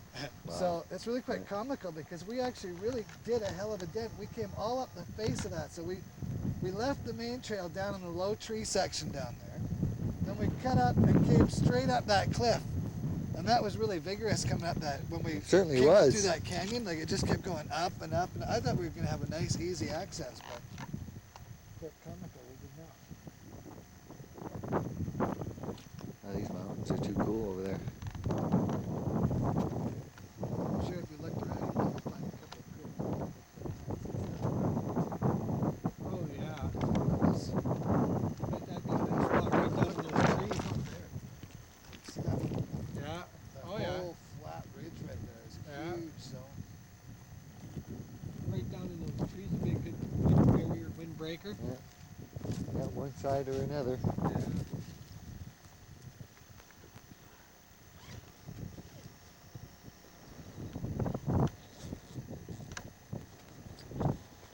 That's another one. Leech Town, more or less, isn't it? Leech Town's down in this pit, like if you were to sort of follow this crest down here. Okay. Oh, all right. Because okay, so the Sooke River's down over here, right? Okay, here's a good example. Right. Remember when we did the pipeline and we went to Leech Town? Yeah. And we went across that canyon when we found that waterfall right by the Red Gate? Yeah. You see that road that kind of cuts through the hill there? I see it. Yeah. That is that road. Oh, really? After the Red Gate. See, that winds up into where Wolf Lake is over there? Oh, that's Wolf Lake. Okay. Yeah, so you see how it, see now where the gate would be more down in the lower section that we couldn't even imagine.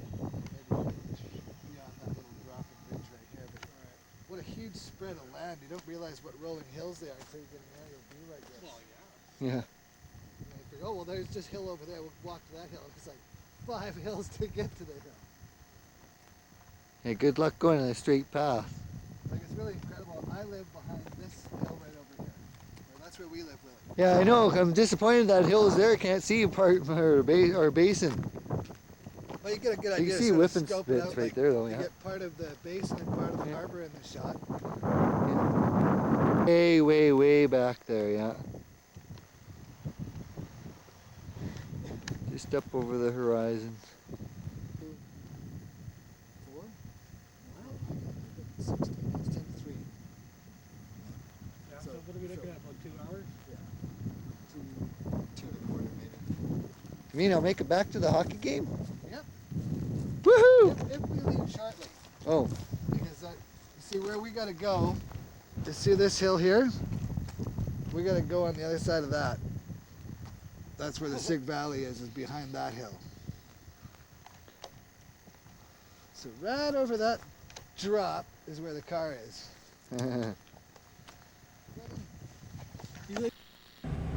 Here we are, we're coming down the very end of Kaltassin Road in Sooke to an unknown it's not marked, but this is a great place to come for a nice picnic.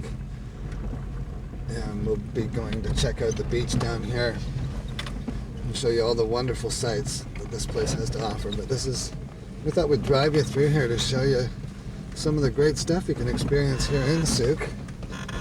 And then, as you can see, we've got these incredible... Hello there! We're down here on the side of the Sooke Basin on the end of Kaltassin Road towards Billings Spit. And what we're going to do is we're going to pan around here and show you this is Sooke Mountain Park up in the background. It swings around to the rolling Sooke Hills over here and around over towards Roach Cove.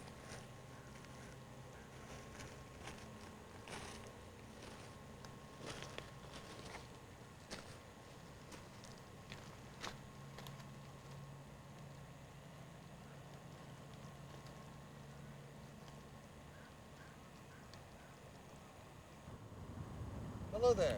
We're down here at the shores of Billings Spit where you get a fantastic view of Sooke Mountain Park. We thought this would be a great place to begin our film today. So we've got a wonderful little encounter here with a couple of friends, local friends of mine that I've visited with many times over the years here in Sooke. And, hi guys, how's it going today?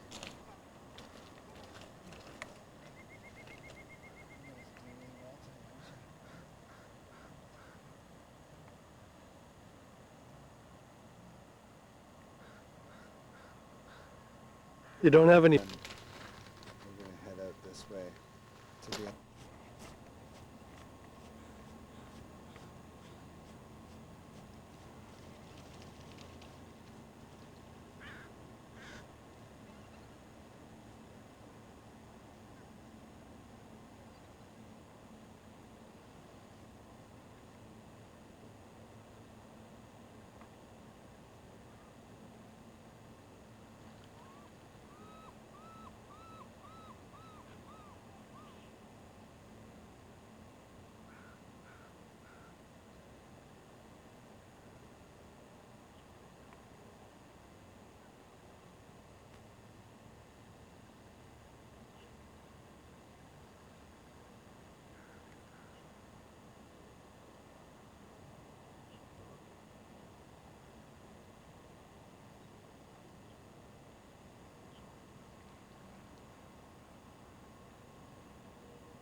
And here we are at Sooke Harbor now.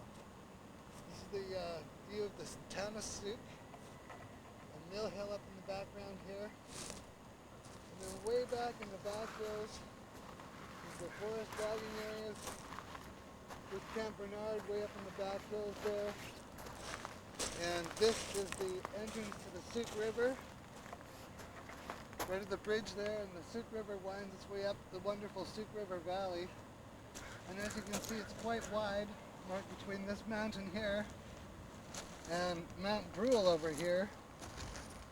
Pan around and have a look over here.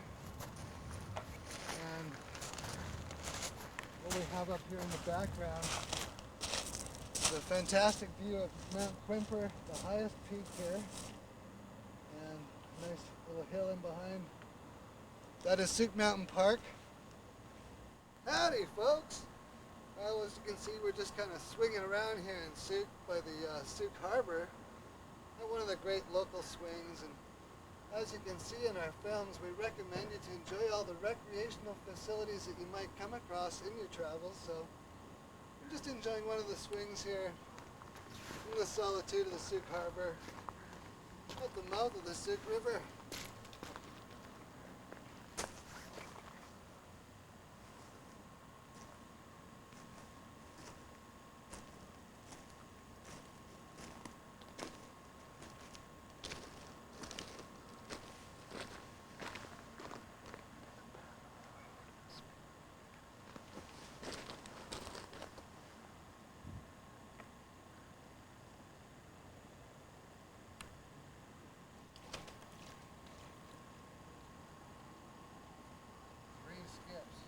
And you're out. I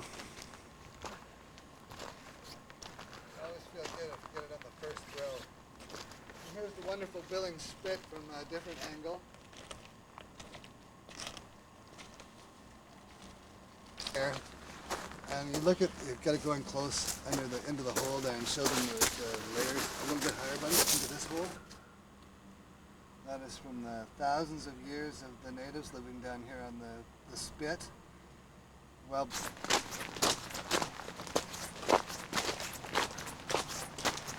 is one of my son's favorite areas to play. It's a fantastic place where they can Climb on roots. there's a hole in the tree right here, as you can see. Just watch this, it's really quite amazing. There's half a Darren. Do the limbo. Oh, how about that, folks? I like Yeah, it. and I'm in my survival on the storm coast here. Check this stuff out. These trees are windblown quite well, so they have a lot of character, a lot of roots, and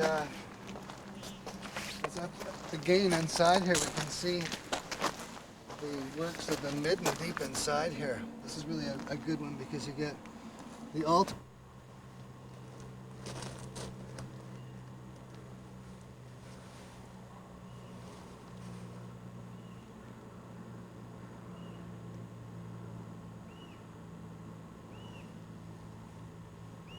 Yeah, it's pretty amazing, isn't it, eh? It is. History right in front of you. Okay, now just kind of What a-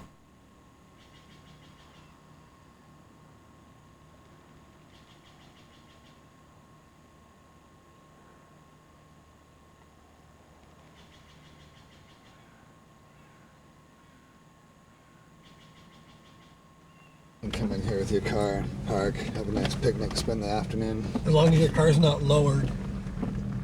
Yeah, you don't want to get stuck or anything. That'd be tragic.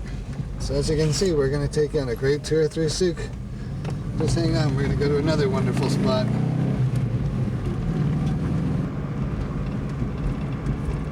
And here we are, we're just leaving Billing Spit in Sooke to come up to another fantastic site to show you. As you can see, Sooke is just filled with fantastic visual panoramic sites everywhere you go. And we'll be showing you another site in a moment. This is the Sooke Hotel, the neighborhood pub.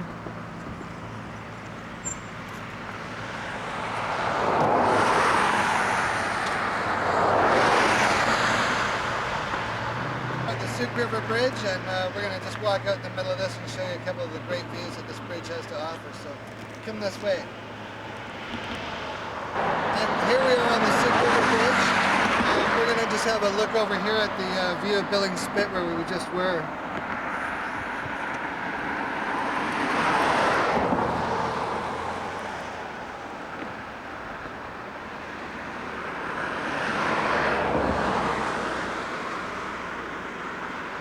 Oh, that's bright. Well, hello once again. Here we are at the Sooke River. This is looking upstream from the Sooke River Bridge. And this is very low end of the Sooke River flats over here where the campground is. If we pan down into the river here, this is a really good place to look. Kingfishers. And the shallow water right now shows us the amazing river bed here. We got this always a high shoulder of gravel on this side, and then it swoops down into this deeper canal area right here. In the fall, when the salmon are spawning, this is one of the best places to come and look at them as they come through. Here we are with a great view of the Sooke River campground. This is one of the best places to camp if you're in Sooke because it's the best place to set up a base camp if you're spending several days here checking out some of these great adventures we're going to inform you about, that is one of our favorite places to camp. It's a very social place, and you're right by the river. You're close to all your accessories of food and drink, as the pub is right across the street here, and there's other local areas you can shop. And if we just pan quickly over this way and get that view of Sooke Mountain Park over in the background, and the new Milnes Landing store.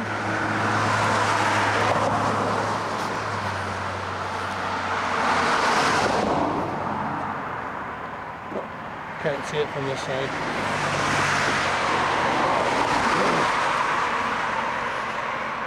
Here we are at Sooke River Store.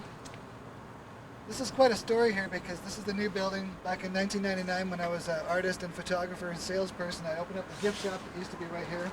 And 5 months after opening up the store, the place burned to the ground. And I couldn't believe it. I lost everything, thousands of dollars worth of my artwork. Luckily, a friend of my wife lived right across the street, and he managed to film most of the fire. And what we're going to do is we're going to spontaneously zap in 5 or 6 years ago on film. So, bingo!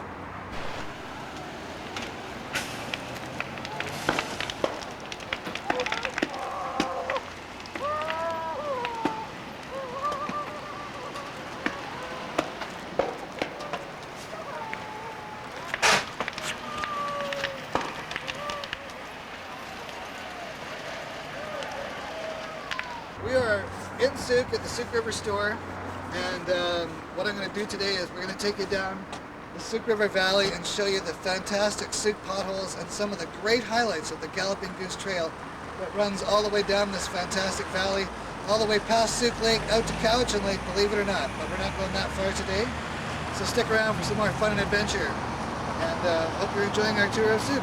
We'll see you shortly down the road. Everybody, here we are in the Sooke River Valley, about halfway down to the Sooke potholes. We're on the Charters Creek right now, and this is the fabulous Charters Creek Bridge on the Galloping Goose Trail. This is an old railway bridge converted to be a pathway now for the public, and this trail runs all the way from Victoria out to the Sooke River Valley and on through Cowichan. And we're going to take you up top to show you a really good view from up there, and then we'll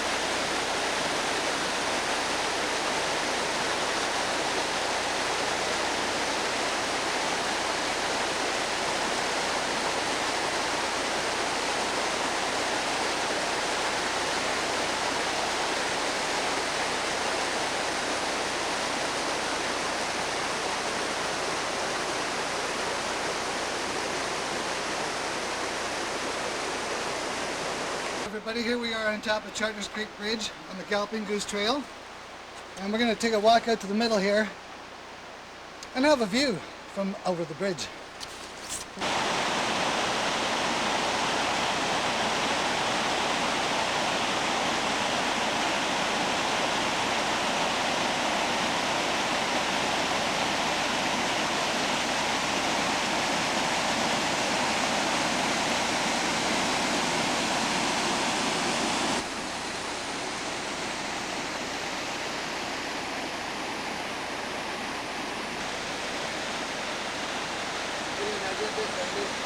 Victoria is this way, about 45 kilometers.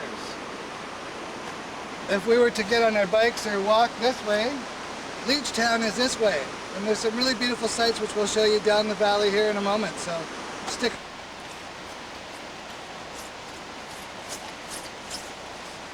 So here we are at the amazing Tide Creek Trestle. I thought we'd stop one more time and show you the amazing structure this really is. It's a lot of work that was done. This was a very, very busy railway line years ago, back at the earlier part of the 20th century. And as you can see, there's people out enjoying this site quite often. So we are at Tide Creek Trestle on the Sooke River Valley Galloping Goose Trail section. As you can see, this is a fantastically reinforced bridge from the old railway days. You can see they don't build bridges like this anymore. No. They use a lot of cement and steel girders. But this is a really great site of the Galloping Goose Trail. Many people never make it out this far from Victoria and miss this great site because a lot of people don't know what the sites of the trail really are. So that's why we're showing you this. So come on up to the middle and we'll show you what Tide Creek looks like from the middle.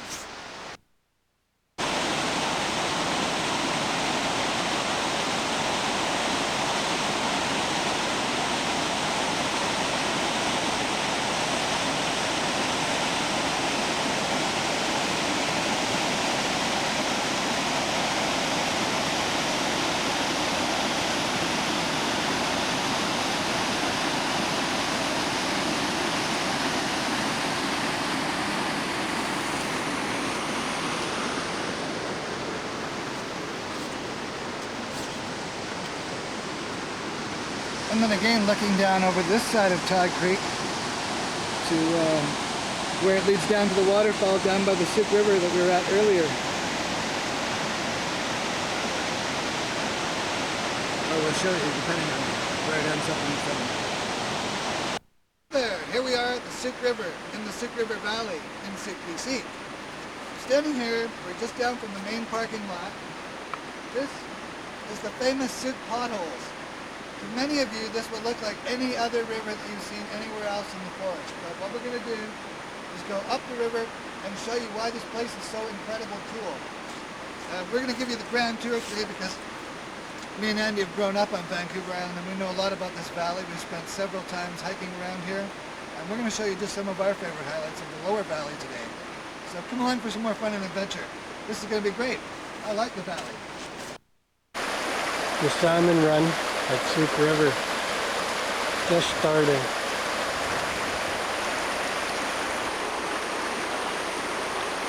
I'm kind of standing on this little tiny rock out in the middle of the water.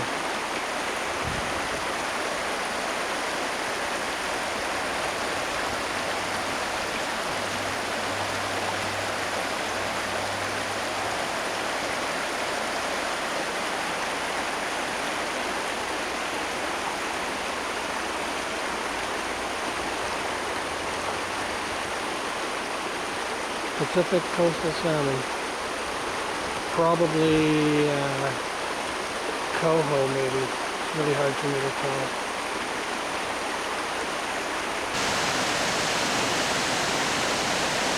Here we are again in the Sooke River Valley. This is Todd Creek Falls right here. And Todd Creek goes way far up into the back hills of Sooke Mountain Park. And in the summertime, when it's not flowing like this, it dries up quite a lot in the summer. So we're really quite fortunate to be here at this time of the year and see some of this waterfall. But we're still going to show you some other great stuff, so stick around.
So here we are, we're at First Beach, well known to the locals as Beer Bottle Beach, the first main big pool of the Sooke River potholes. And what we're going to do here is show you why this place is so amazing for the adults. So we're just going to go a couple hundred feet over this way. This is why Beer Bottle is so very popular. If you look up there where it says Grad 98, people love to jump off that cliff, and back in my younger years, I went off that cliff hundreds of times. There's a great big rock from the cliff that used to be there. You can see where the rock broke away. It's about 8 feet under the water in the summertime, right at the base of the cliff, so you have to leap out so you don't hit the rock. If you look right over here by this kind of towering rock, there's actually a tunnel in the rock right at the base there. You can dive down about 15 feet and go right up through a rock tunnel and get up into the other pocket of the pool. And this pool itself goes back about maybe 800 feet behind us. And we're gonna go up on top and show you what this pool looks like from above. So stick around. The Sooke Potholes adventure.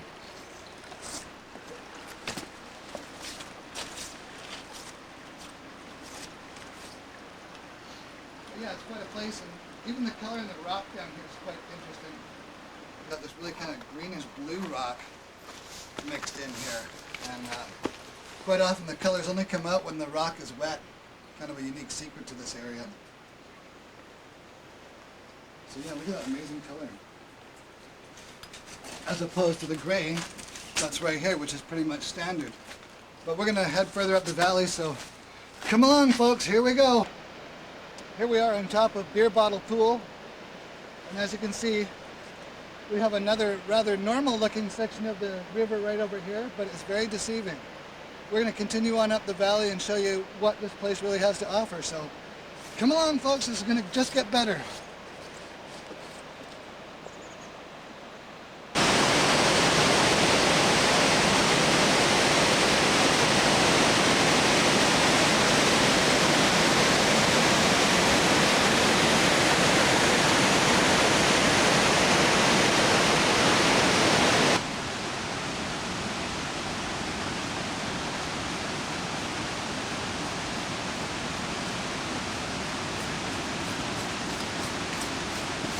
So here we are in the Sooke River Valley again, coming up the staircase in through the canyon. So we're going to go right over here, come with me, we'll have a great view of the great waterfall.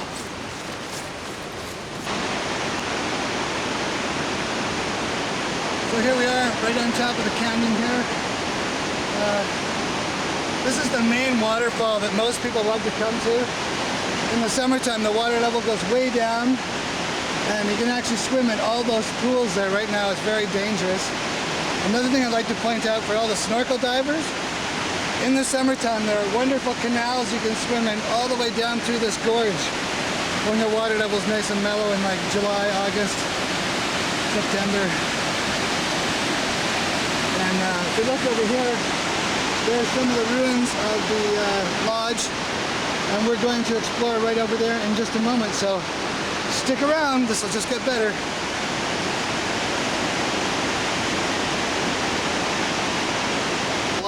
Right on top of the canyon. If you just follow me, we're going to go for a really great walk right over this way. I do encourage you to watch your step through here.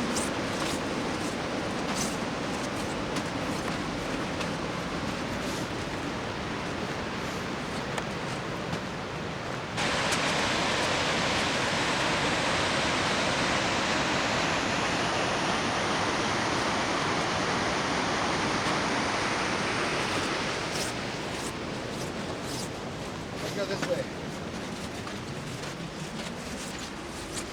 I must say, it's been a long time since I've been able to do this walk. Probably close to 10 years.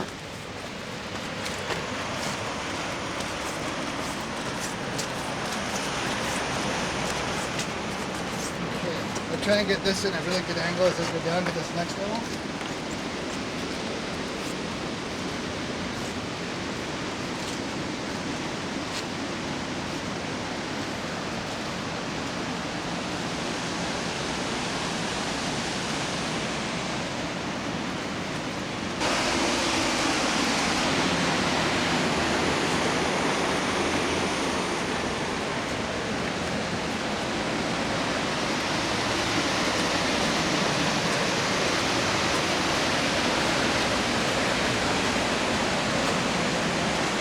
So here we are at the what has been for over 10 years an unreachable spot for the public. And this is where you do get the very, very best view of the canyon here. At the very back where you see the water's running very white there's another great waterfall, and you can see one of the potholes in the rock wall just to the left at the back of the canyon there. And we're going to be taking you around over top of this big pool right down in front of us and up through the canyon trail to the back of the canyon. Is that not breathtaking?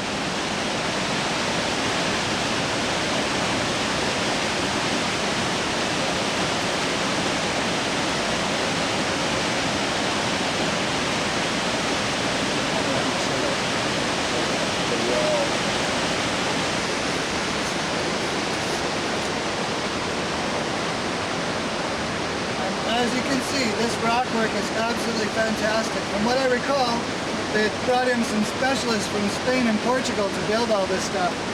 So look at all this amazing stuff down in here.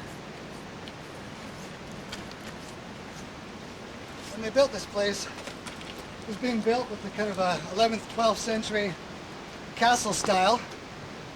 And you can imagine these wonderful rock arches in the basement they had here. This was all a beautiful plain deck with an upper deck here. Gigantic with logs. And this, of course, was the main, at the top of the hill of the main road at the Sooke River Valley here. This is the remains of the giant lodge that was built here in the early 80s, an unfinished relic.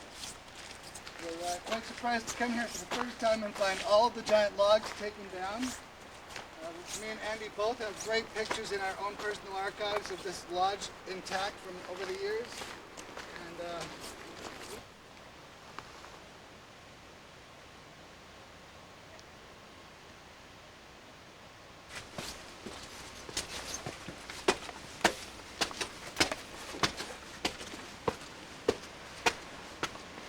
so as you can see, we've reached our final step on this trip because it's a main fireplace.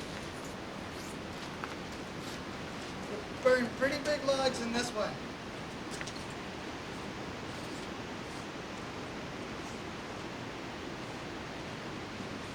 Fire pit here.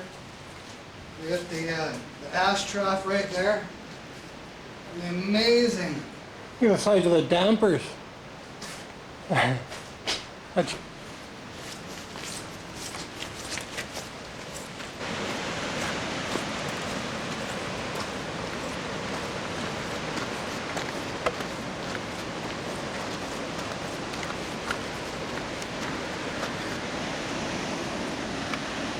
top of the canyon once again.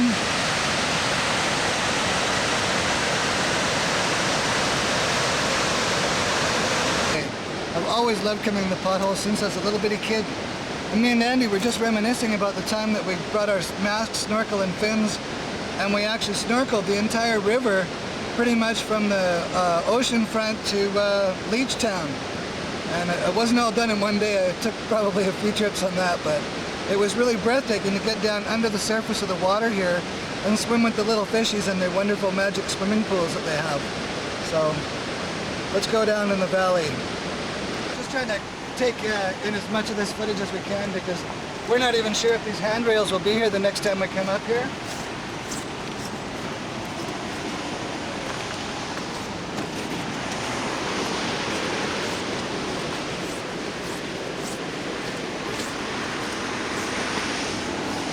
But as you can see, they were designed so that people could come and get fantastic views of the canyon. They've really thought ahead and accommodated the trees that were growing in the area. Now you got to try and understand that this trail was actually built like 25 years ago. So the tree probably would have been a heck of a lot smaller 25 years ago. And as you can see,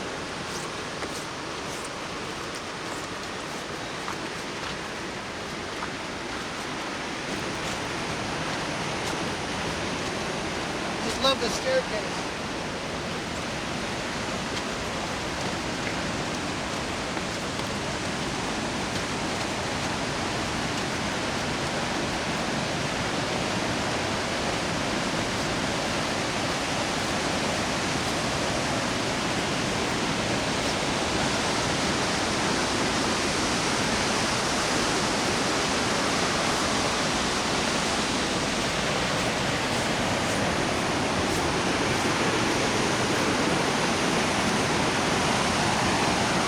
So here we are down in the midsection of the big canyon. This is my favorite view of the whole canyon. Is that not amazing or what? And we just come up that entire wall, up the stairs to the old lodge remains, over to the plateau there, where we had our lunch. And then there's the handrail visible and a bit of a chimney of where we came from.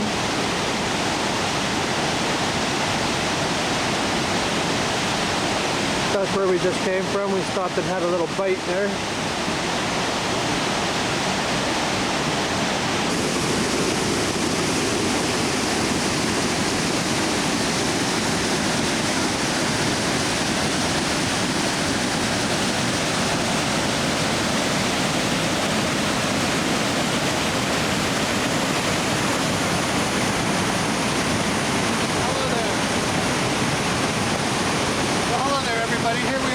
in the bottom of the valley now at the waterfall. This pool right here is called Rain Barrel, and right now it's probably about 50 feet deep. We've snorkel dove in this pool before, and it is absolutely breathtaking to swim in when the waters are a lot calmer. And you can also swim up in the upper canyon up there, but as you can see right now, you'd never get past there. Is that not a breathtaking sight of running water or not?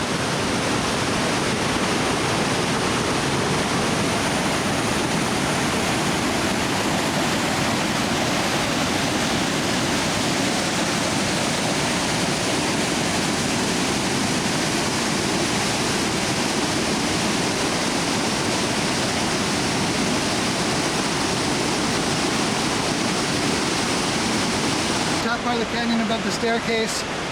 This is the Canyon Riverside Trail. It hugs the canyon here and is rather hard to follow towards the back, but come this way.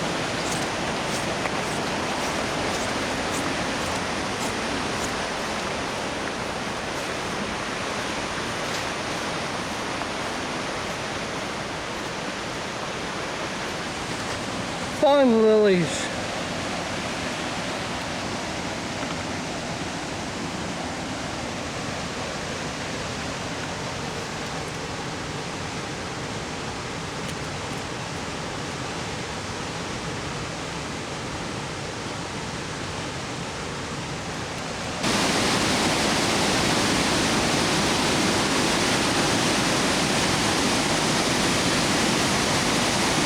That is one of the potholes here at the Sooke potholes. There's another one. As you can see, this is just incredible. I saw that rock up there resting on the boulder.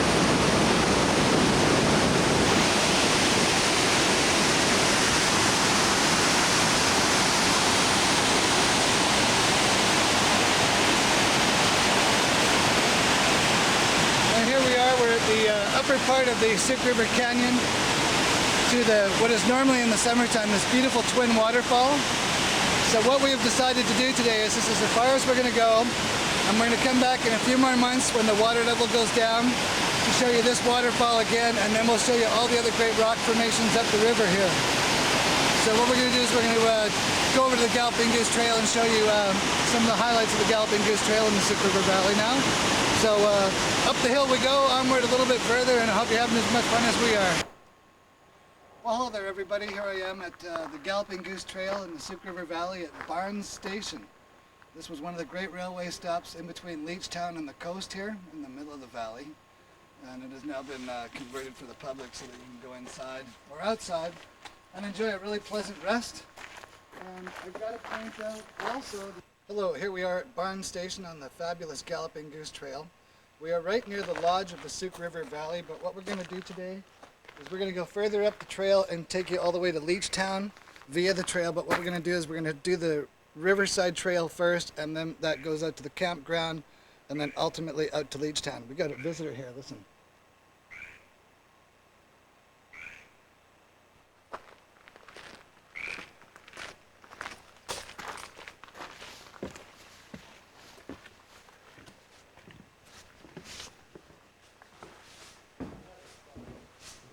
There's a loft up here.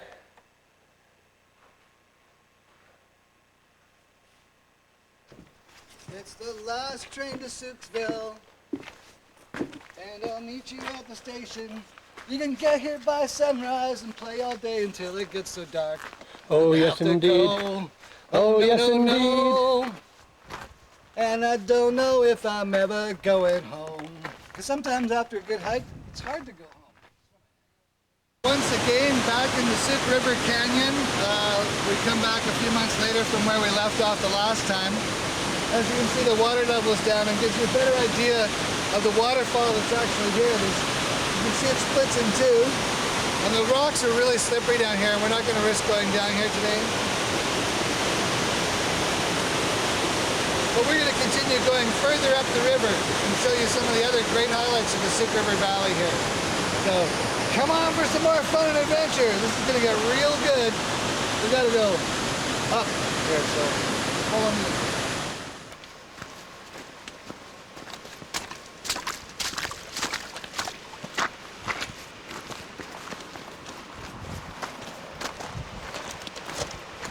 Okay, now one important thing I'd like to point out to anybody who is in the area, whenever you come to an area where there's sand like this, it's always good to look around to see what kind of tracks you might find in the ground. Because here we have all kinds of footprints, dog paws, but you never know, there could be some bear prints down here, or Sasquatch, or even cougar, or elk, or maybe Wolverine. a giant salamander may have come out, or get crayfish in here too, and they are very big. They got huge.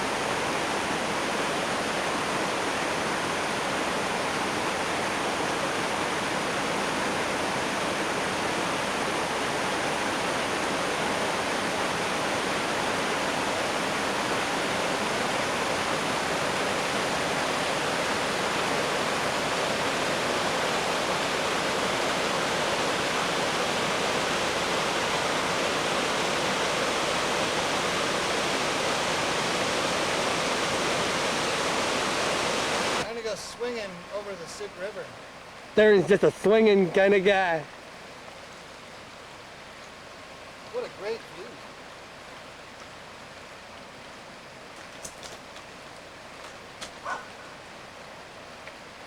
Voila. That was a nice ride. Here we are at one of my favorite little pools here at the Sooke River.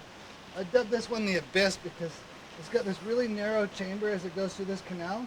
But it's really deep in there, and when you snorkel dive this pool, it's absolutely amazing because as you can see over here where the water is running in the rapids, it's very shallow in here, but it just drops immensely into this deep pool and goes up the river here to some other fantastic sights.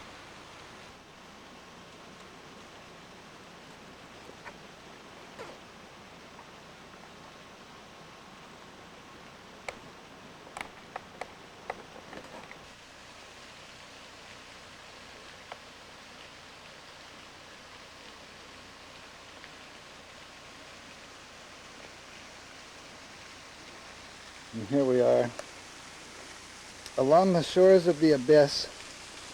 You can see there's all kind of submerged stuff. When you're snorkeling here, this is an absolute thrill.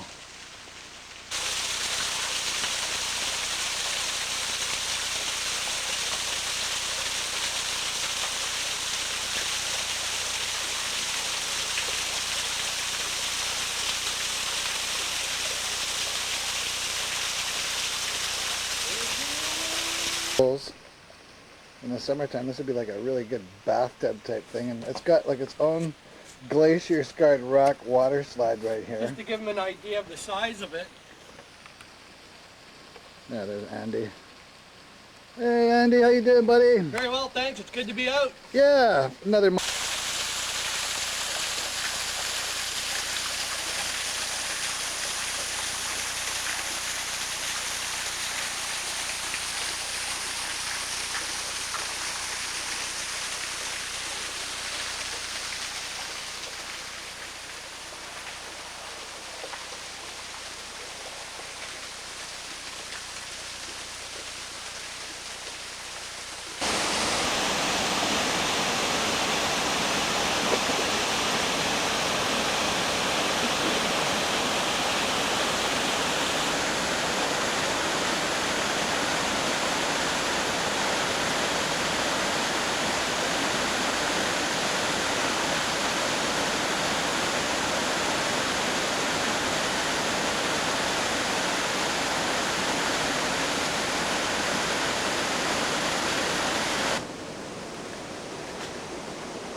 We swam up here, didn't we?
deep.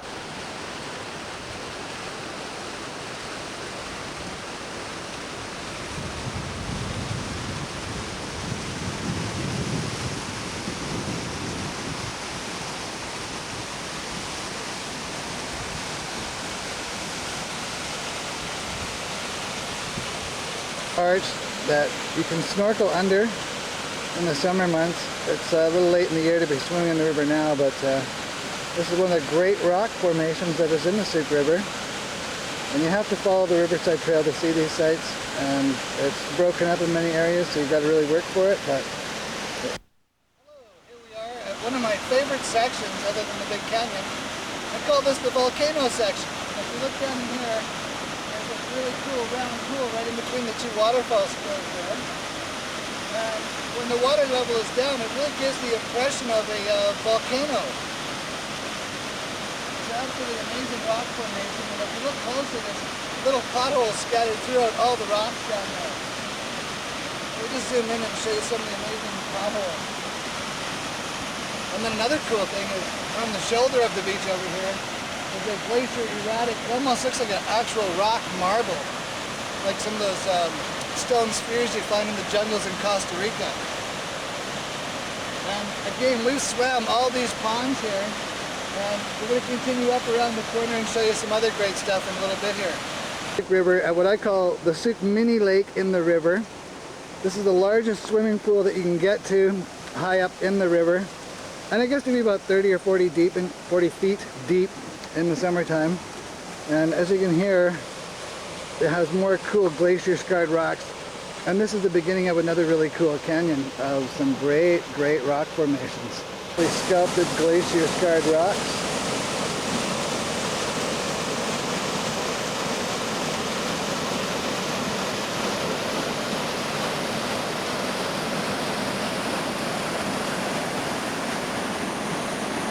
Isn't this just the most funkiest of funky gray river rock you could ever imagine?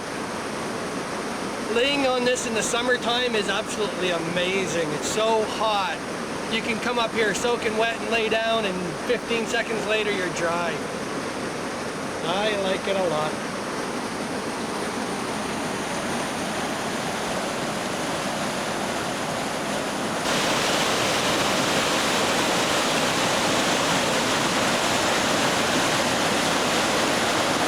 Time for a break. Sun's coming out. Why not have a break right here, eh? Paradise.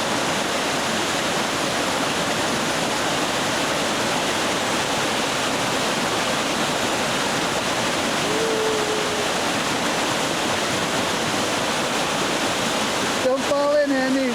We'll have to call.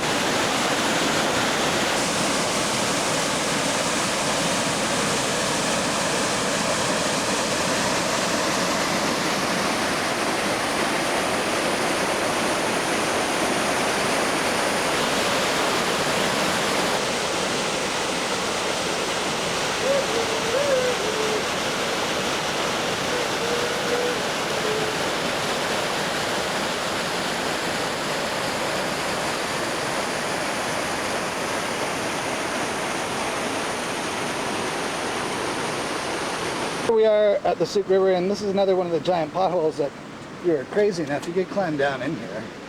You know, it's about 4 feet deep. Good place to hide, but you know, there's no grocery store nearby, so it won't last long. And we are gonna head up to the Galloping Goose Trail, and then we're gonna go up to the campsite and then on to Leechtown, so hold on! Years ago, when we first came up here and found this and photographed it, there was no roof on it or any kind of addition, but since it's been taken over by the Land Conservancy, and there's a campground up here now, they've put a lot of work into turning it back into an absolutely beautiful picnic area. And as you can see, it runs very close alongside the Sooke River, and as we go through, I'll give you an idea of just what this thing is all about. Really quite spectacular in here. They've done this amazing job fixing this place up to make it so versatile for people to enjoy.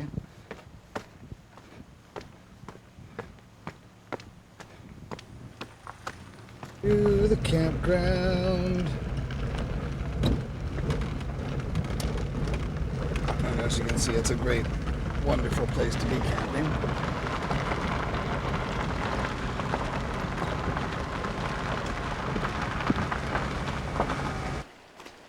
Oh, we're stopping for a water break right here at the river's edge. And what we're planning on doing now is gonna go in for a nice swim here at this beautiful pool here, which is the largest pool you come to south of Leechtown that you can swim in, the longest one. And there are others, but we're going to show you this for now. Again, we're traveling south on the Sooke River into this fantastic rock section. Just the detail on the rocks here is so extraordinary. This is what the Potholes is famous for, is this carved canyon stuff, which is absolutely breathtaking to hike around, and it is even better to be in the water swimming through these canyons, because it is absolutely breathtaking. Everybody, welcome back. We are now at the very far end of the Galloping Goose Trail at the Sooke River Potholes, and at the end of the Sooke River Valley is Leechtown, and we are finally here. It's been a nice long walk along the trail. It's been very hot here today, and we're going to show you, give you a roundabout tour as we go in down through the forest over here and show you some of the great sights that are left at Leechtown. There are no standing buildings, but there are some sights we can show you. So this way next. Oh, what happened? I pulled over to have a rest. Oh my God, what happened to my bus? Looks like Godzilla's just had his lunch on my new bus. My God, I was only asleep for 20 minutes. Oh my God, this was a brand new bus. Cost me 50,000 bucks. I was gonna give people tours of Leechtown with this creature, but it's all gone. Sorry, folks. Well, it looks like... And here we are at Leechtown. This is the only steam donkey left in the area. It's actually quite a heavy piece of equipment. You can imagine horses dragging this around through the forest like a large ark. And as you can see, these sturdy logs have met their day.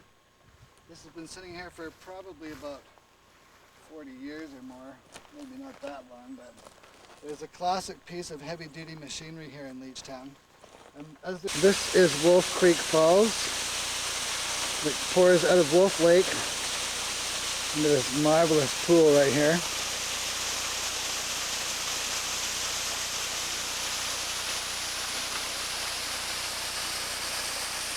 And works its way down.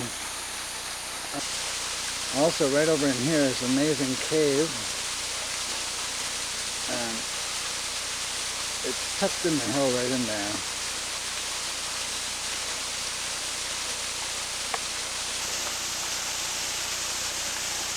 It looks cold, but it looks inviting. This is going to be crazy cold.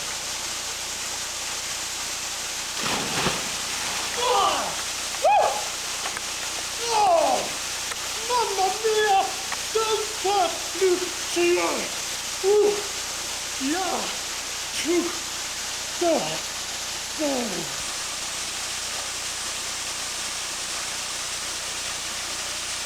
Get your feet wet, sire. What's that?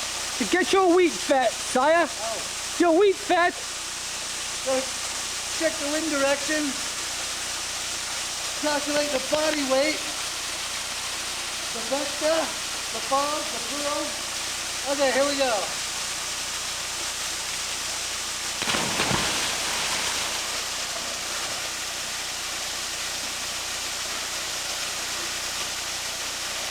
Whoa! Oh yeah.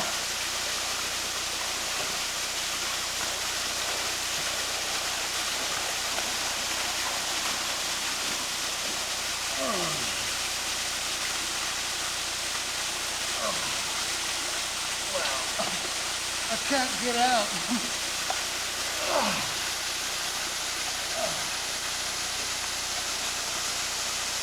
You can do it! Something completely different. So here I am in the Sooke River, just kind of cooling off. This is the Boneyard Mainline Bridge that comes all the way from Butler, Maine, down over on the west side of Sooke. It's been deactivated for quite a while and the public can no longer drive up here. But it's a great place to come and visit. And if you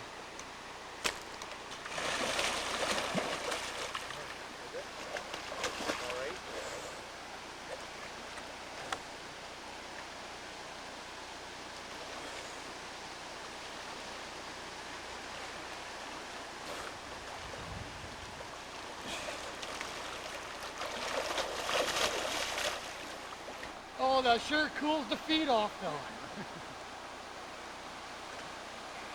2 thumbs up.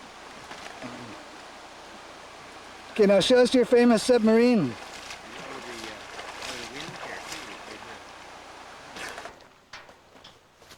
Oh, hi. Hi there. I'm just trying to fix my crane.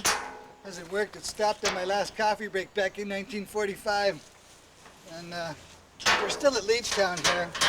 This is a crane that is being consumed by the wilderness, but this was a main site. If you were to come here like 10 years ago, like in 1995, all the vegetation around this crane was down and you could see the whole thing. The base, the boom, the workstation over here. But yeah, here we are at Leechtown.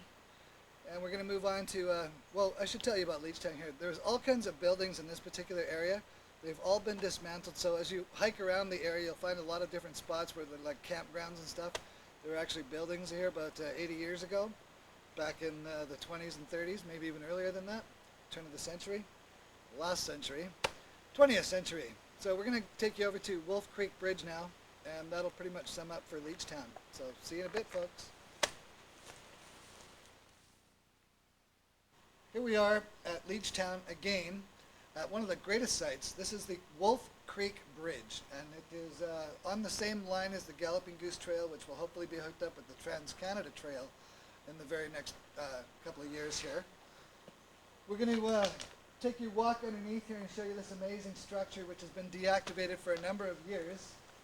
And we'll just take you a walk around the creek here, so come and check this out, folks. Once again, underneath this deactivated bridge. And before we cross it, I thought it would be really interesting if we came down and assessed what it's going to be like before we do go over it. We have pictures of this bridge from about 15 years ago when it was in a lot better shape, and the trail did actually comfortably go across the bridge, but as you can see, deactivation is really quite a hazardous process for crossing this bridge, but we should do good. So here we are in the creek. I was just taking a moment out to admire how beautiful this is. This is just so soft and subtle and so picturesque for the local rainforest around here. I thought it'd be really nice just to sort of take in a nice quiet view of this for a minute. Repeat Wolf Creek Bridge. And as you can see, they got a kind of interesting sign here, danger, bridge closed. We're going to cross it anyways, so watch this.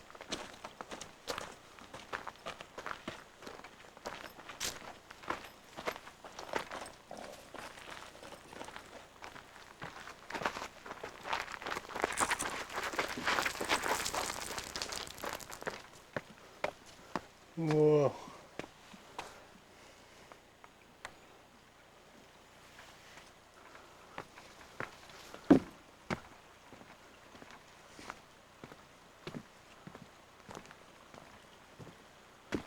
It's quite interesting. You've got to definitely feel more comfortable when you're walking over a steel girder on this type of bridge. Because if the board wants to crack, believe me, it will not be very fun.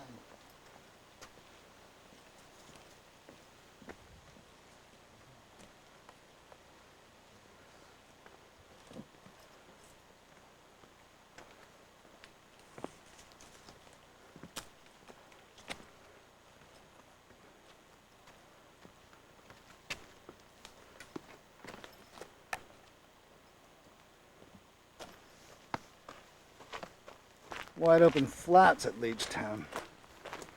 And this is kind of groovy because what happens here is It's gonna get really hot, really fast.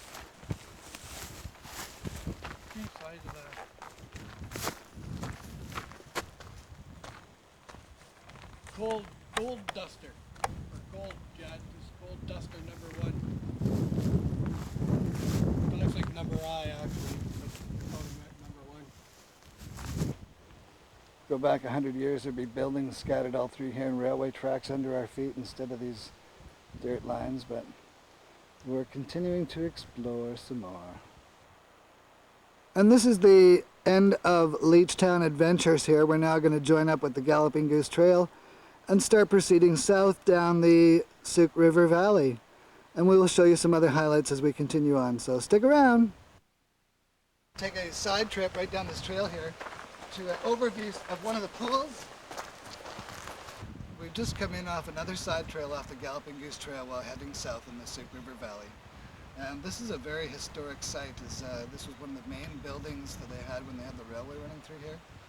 And this was the fireplace of the main building. And as you can see that they had quite a set of different buildings within here. And the remnants of the old trails, as you can see, still exist. There's been a lot of cleanup that's happened in here, which is nice to see because time to develop these really wonderful garden paths out of the natural wilderness here. And as you can see, there's nice little sites all around here. You used to be able to camp in here 20 years ago. And right alongside a very beautiful section of the Sooke River. Look at all the little different areas where the water's running through the rocks there. We've got to go up the same way, so we're going to continue back towards the Galloping Goose Trail and show you some more great sights in just a moment. So we'll see you in a minute, folks. As we venture on through the woods.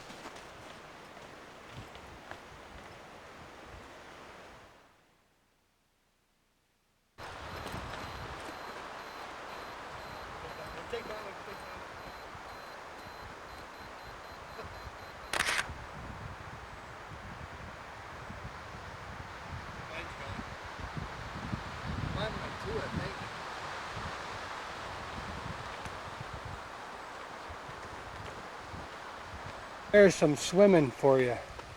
Yeah. And this is what the Sooke River is like. As you can see over there, it looks like any other normal dry or shallow river.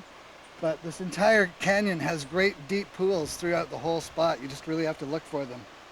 And we'll be showing you a few more as we continue on downriver. So here we go, down the Sooke River adventure journey. Let's go. This is great. Sites of the Galloping Goose Trail are the old telegraph lines, and this is one of the very few standing that is still on the Galloping Goose. We are right on the Galloping Goose here, and there's our traveling companion right there. We're heading south towards Sooke. We're on the Galloping Goose Trail, gazing down at one of the nicest pools that you get to view as you head south down through the Sooke River Valley on the Galloping Goose Trail and on into the hills. Trestle that we come to that runs in between Todd Creek Trestle and Leechtown, and as you can see, it's not very deep over the sides of this one. They've created a really nice rock gorge. It's kind of cool if you come and look down here. They built like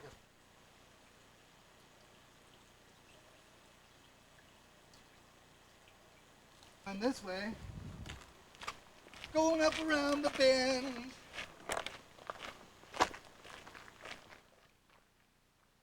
Another incredible telegraph line, and it's quite old. And as you can see, ild, yeah, it's very ild. And we're going to work our way up there around the bend in just a moment.